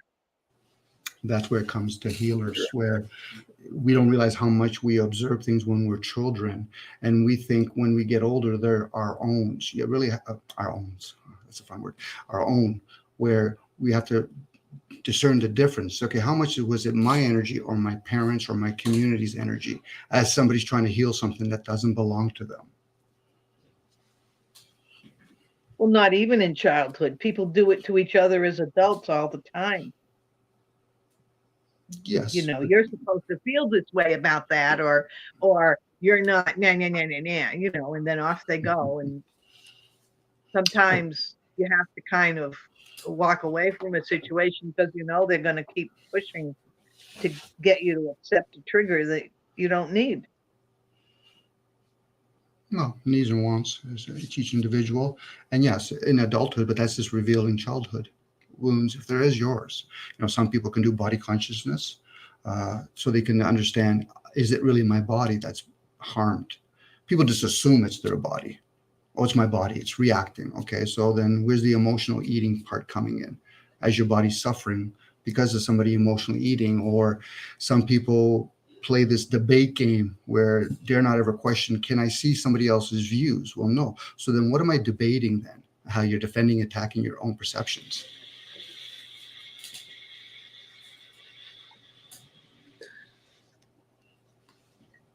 Hey, I want to swing back to a different, somewhat different topic. The idea of meditation. mindfulness.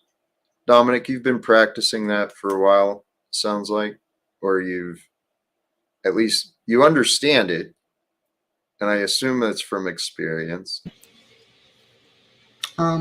Eventually, like anything else, like mantra, you should be able to embody that. So meditation for me means listen. So I'm listening from within. I'm hearing other people, but Right. I'm always listening from within. So I've embodied the concept of listening. Hence why some people, they can channel. Sorry, go ahead, Jack. Hey, thank you. I forgot you are where I was reminded of that. The connection between meditation and listening, and that is a wonderful way to drop in, to just open yourself to listening. Denise, where are you at with meditation and such, mindfulness practice, calm mind? Well, lately I get it through my craft work. I put my sewing machine away recently because hand stitching is a very meditative sort of practice, but all my life, since very early childhood, I was taught I had adults in my life who taught this kind of thing, and was taught to sketch from the landscape and do it in what I only later in life learned was called zazen, sitting meditation, just looking. And that's been my lifelong practice. But I also was taught, and it's been an important part, the Catholic system of meditating with a kind of image that I guess would be a different form of guided meditation. In fact, the you know, the Stations of the Cross is a perfect example of that kind.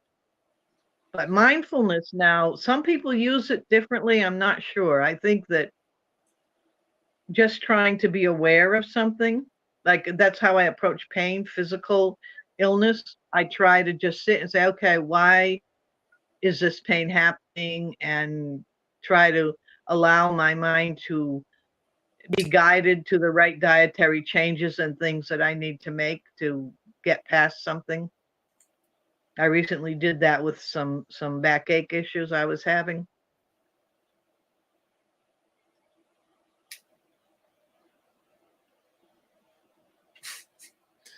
Sorry. His face.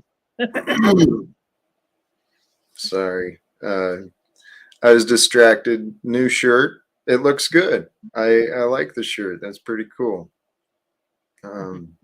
Actually, that's real cool.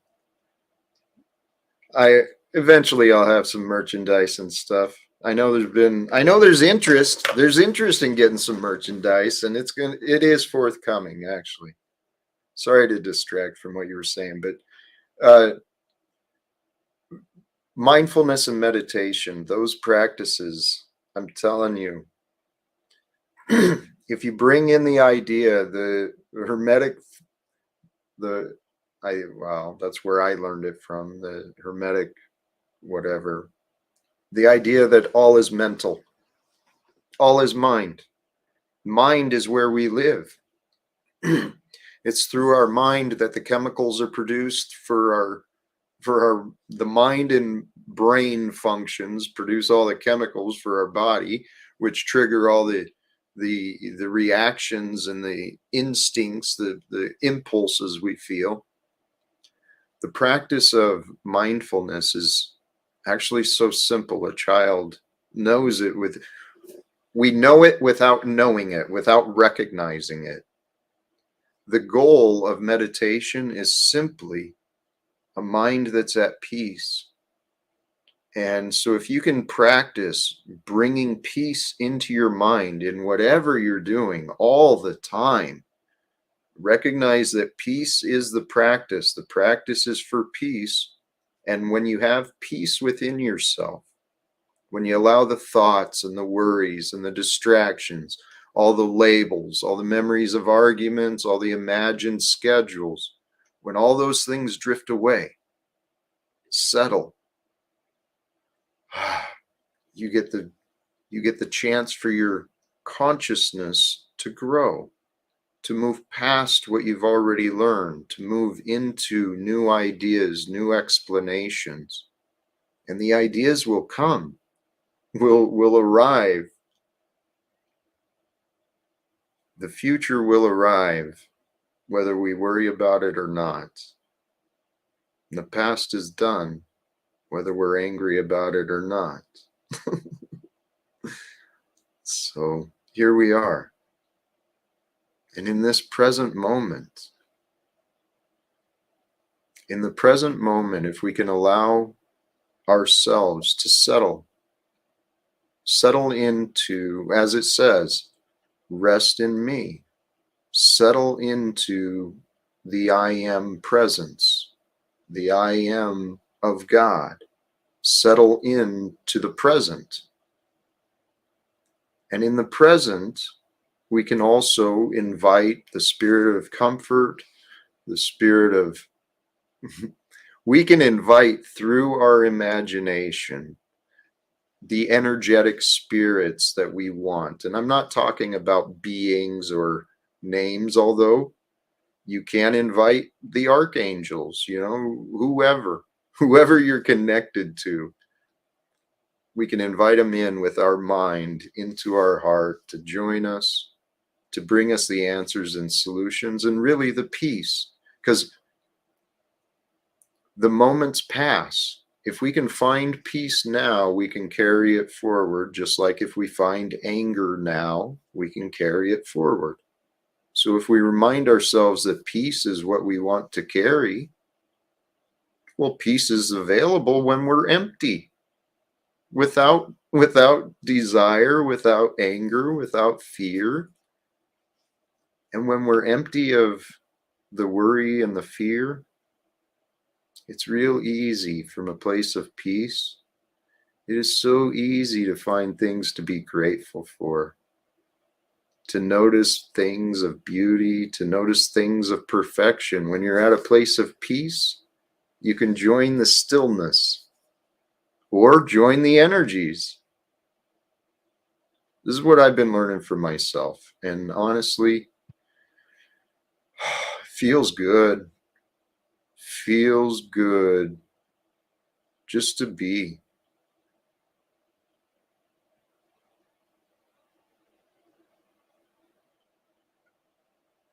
But then once we feel good about being, obviously the next step is, well, what do I do?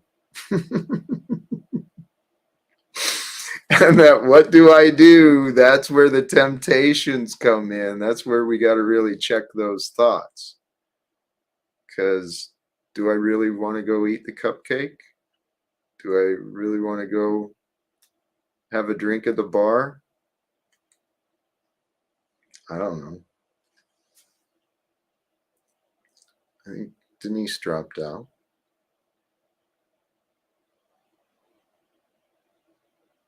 Where are you guys at? I'm feeling good, actually. I think I've shared what I wanted to as well. Where are you guys at? Anyone from the chat? Anything? Did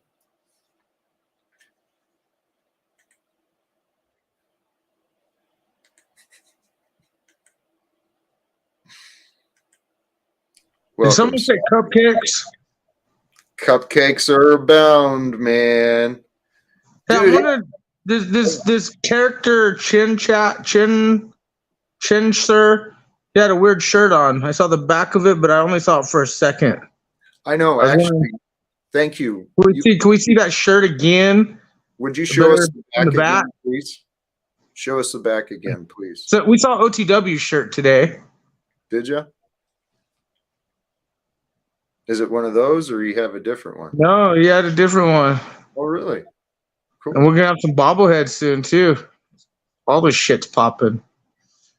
So if Talcott gets some Talcott, your bobblehead will be platinum. I told you that, Talcott. Now watch me walk away. YouTube pimp on slave. Damn, he walking like he had junk in the trunk. Look at that motherfucker. Oops. I almost kicked him on accident. You white knighted on me earlier, man. I got a review now. I missed it all. Was she a granny panty Karen or no? You tell me. It was another guest who joined the panel, and I appreciate all who do. Well, I was white knighted by you. I didn't get a chance to check it out, so I have to rewatch. Well, I You felt Nazi cotted. a little bit. You beheaded me, threw me in the fucking oven, and I just am snafu, so I revived. I'm like you, good in and out.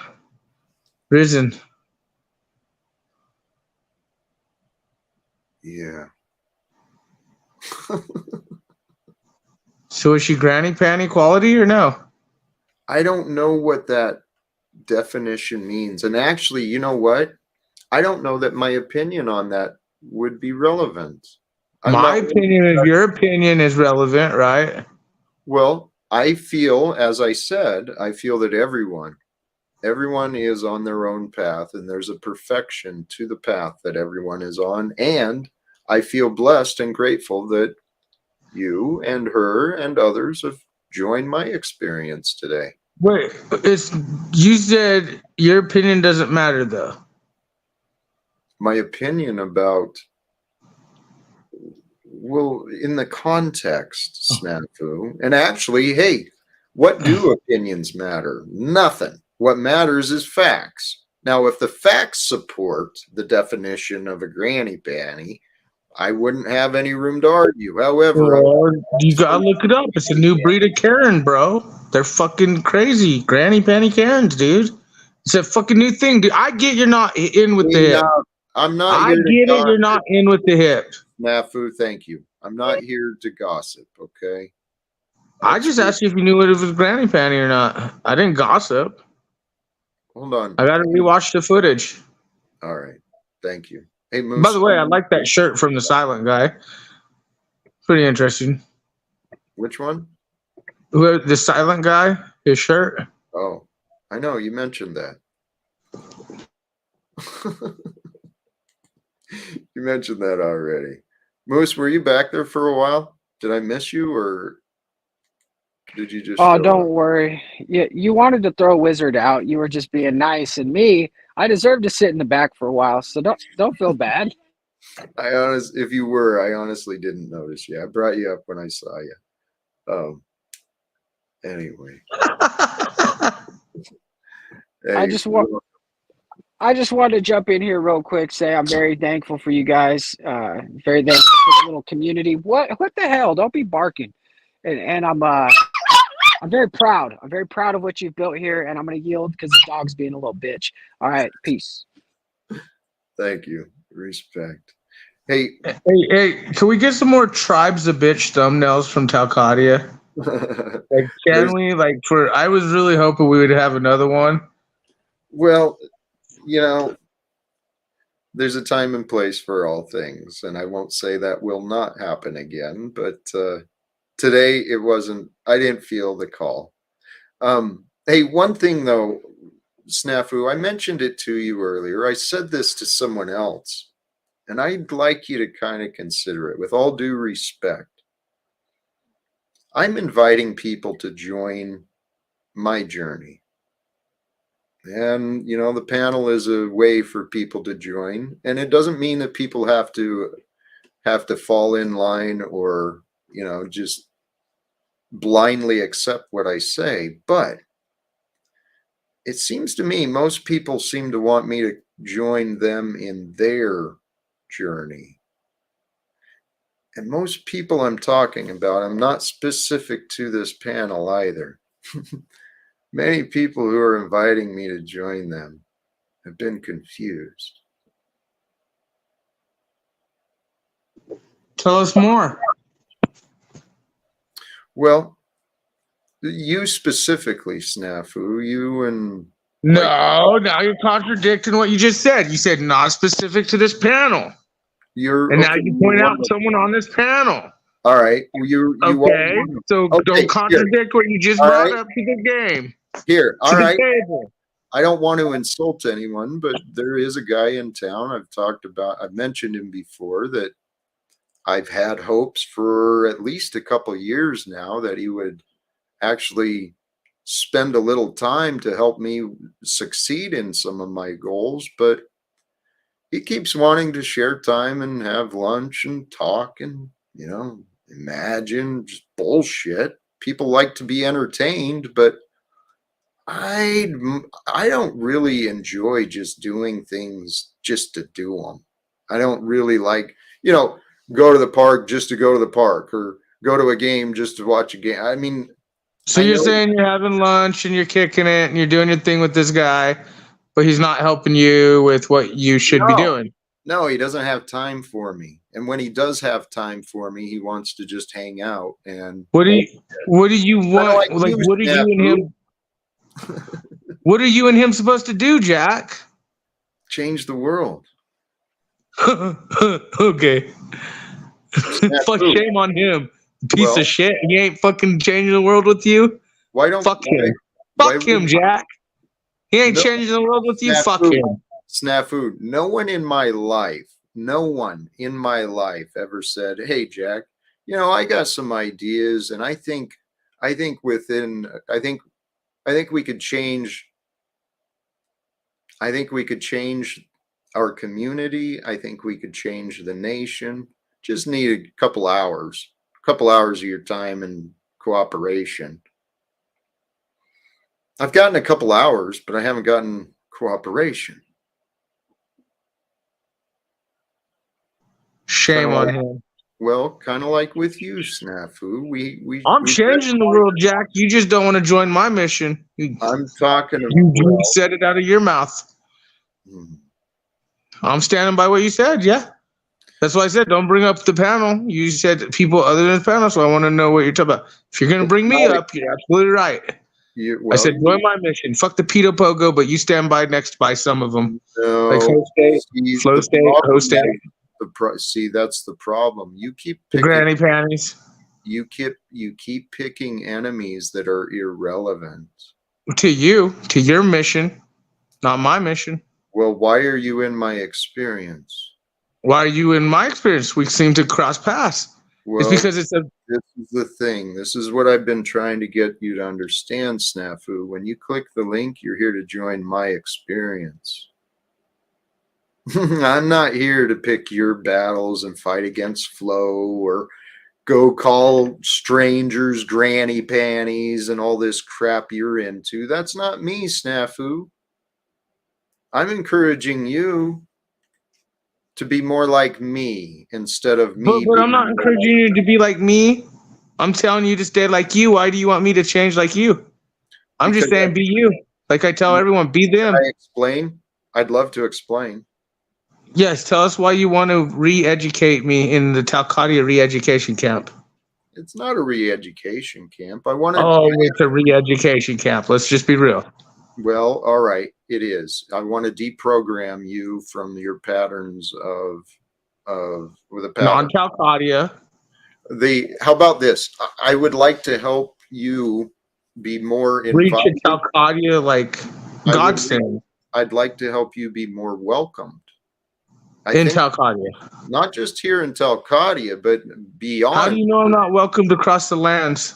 I've seen, Or I feel that the people I am welcomed across the lands you have battle cry and war cries for, sir. I feel you're on the path of war between certain lands, and now you're trying to program me in this re-education camp here in Talcadia.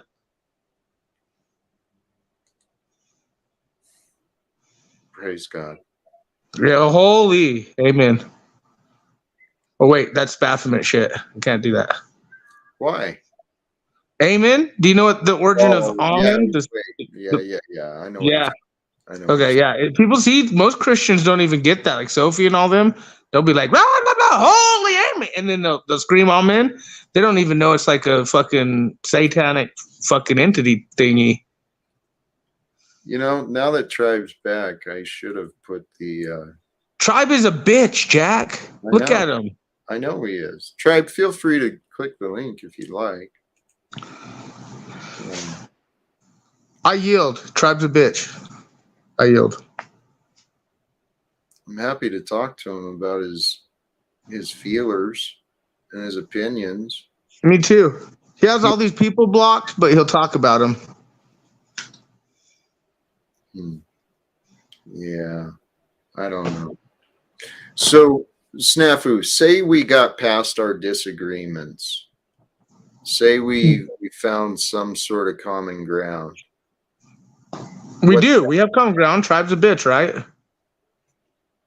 Yeah. There you go. We got common ground, buddy. How is it I see? I'm confused. Oh, no, there it is. Never mind. User error.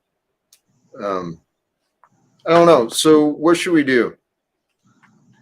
Slave news, breaking Jack news. I don't know. You guys are all doing each other up. Loopity loop loop. Actually, What is on the schedule for Mr. Talcott? That's up to Mr. Talcott and the show we're watching. It can't be the Snaffy Snap show because I'm gonna yell Pogo Pedo. So this is Jack Talcott show. What are we doing next? Actually, you just got my mind thinking. I was reminded I have an opportunity for a different conversation off panel, and it's Friday night. I'm feeling good. I'm feeling fly. There's some vegan cupcakes downtown that might be I don't give a fuck if you leave it or not. We've gone down that route with Marfugo LLC. I'm not worried about any of you guys. You don't know what we have. Anyways, go ahead, sir. I said I'm going to go get some cupcakes for Friday night. What kind of icing? I don't know. It'll depend on what they've got. I'll be down. What's Jesse making? What is Jesse doing? Lentil bolognese. So this is what it's gonna look like. It comes with whole meals in a bag, and you just gives you in some instructions on how to do it, and it just gives you all like the ingredients in this little bag, and just make it up and eat. It's an amazing time we live. Isn't it? I don't want to be too mean here. Why? What did you? It looks like a normal dish that most people would cook up vegetables and meats and pasta, and they got the instructions and shit. These motherfuckers like, how do I make a great meal? You know, people forgot what it's like to like put their own ingredients in food and make shit. And sorry, dude, it's just kind of slavish watching him point out on a box how to make his meal for the night instead of just grabbing that shit and cutting it up and cooking, man. Hey, it's actually learning the methods from others. That's what recipes are, is just learning how others do things. You can learn a lot. And I think that's kind of cool. They ship the ingredients, the directions. Well, yeah, I mean, it comes in the box, like with the stuff you would need.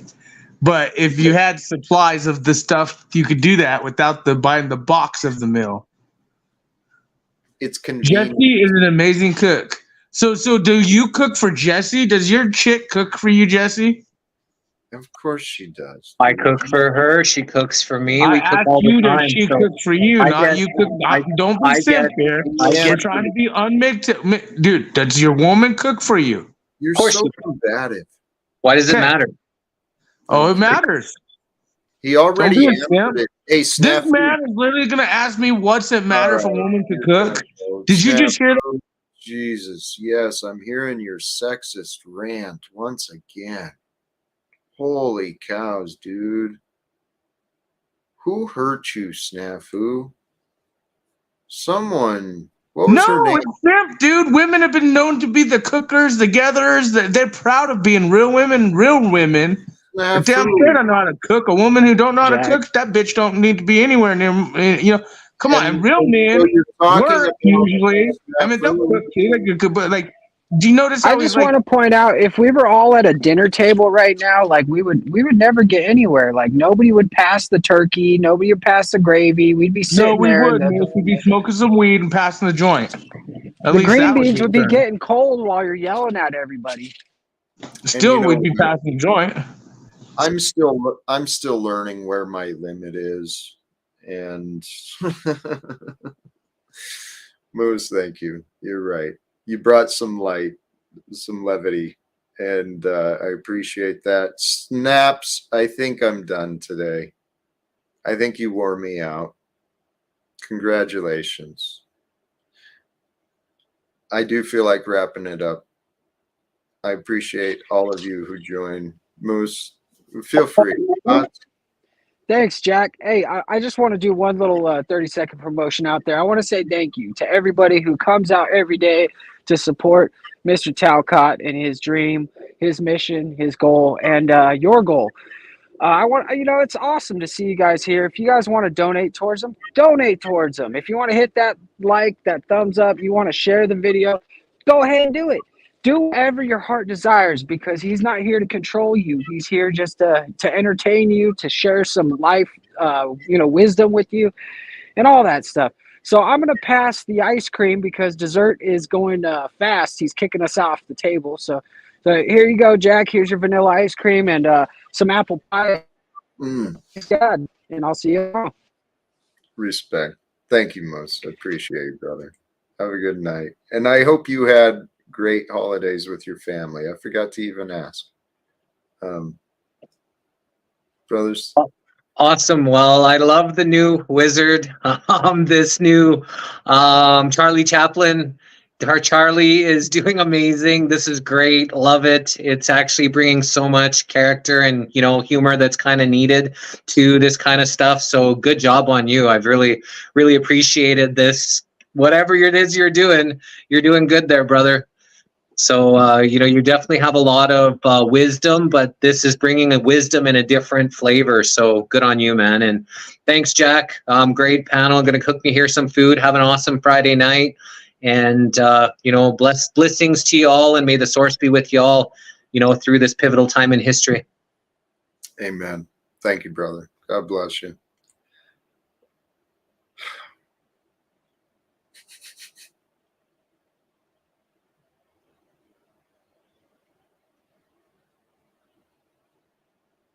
All righty then. Blessings to you. Thank you to all who joined the panel.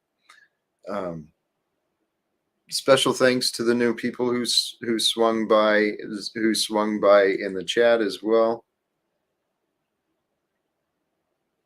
Oh, that's a deep topic, man. I don't know if that's, life can bring some deep topics. Life is a deep topic. Each of us are deep topics. There's depths to us. It's really easy to jump to conclusions, to live these shallow lives trapped in our minds. We do see some of these patterns of people joining. It's in our community. The YouTube, this is reality TV, I guess, in some way. It's kind of a public gathering place. So personalities are welcome, and there's a lot of interesting characters. But what I do see common, whether it's realized or not, people get lost, get trapped within their mind, right? There's like, for our mind's eye, the vastness of what may be known, what we can be aware of, what we can actually understand and comprehend, the vastness of our mind's eye. I don't know that there's limits, or at least definable limits. So what prevents our mind's eye from seeing is when we irrationally, out of pattern, out of habit, out of conditioning, we irrationally jump to conclusions. We assume. We're so quick to jump to figure things out. We're so quick to have an answer. Where safety comes in, right? Where calm comes in is the reminder, the maturity and self-control to recognize, I don't have to have an opinion. I don't have to have a label and a definition, or I don't have to expect. When we allow ourselves to move past our assumptions, our conclusions, so that we can actually listen with our heart, with the care and the understanding that is within us, that care and that understanding that is within, that is our true nature of being. Because who we are, who you are, as a fabulous, a divinely created, multidimensional, untapped, unrealized, energetic being Hmm. Wherever I am, God is. Remind yourself of that and figure out what that means for you. Because if I am with God always, I might want to try and be a little more holy. You know, might want to try and be a little more authentic, a little more gentle, a little more kind, a little more compassionate, a little more encouraging. And with that, I will share the final encouragement, brothers and sisters, with love, with care, with appreciation. Thank you again for joining. Please do the subscribe thing, hit the like, whatever. Tell a friend to join us next time. And until next time, thank you again. Choose love, peace for everyone, and live without fear. God bless.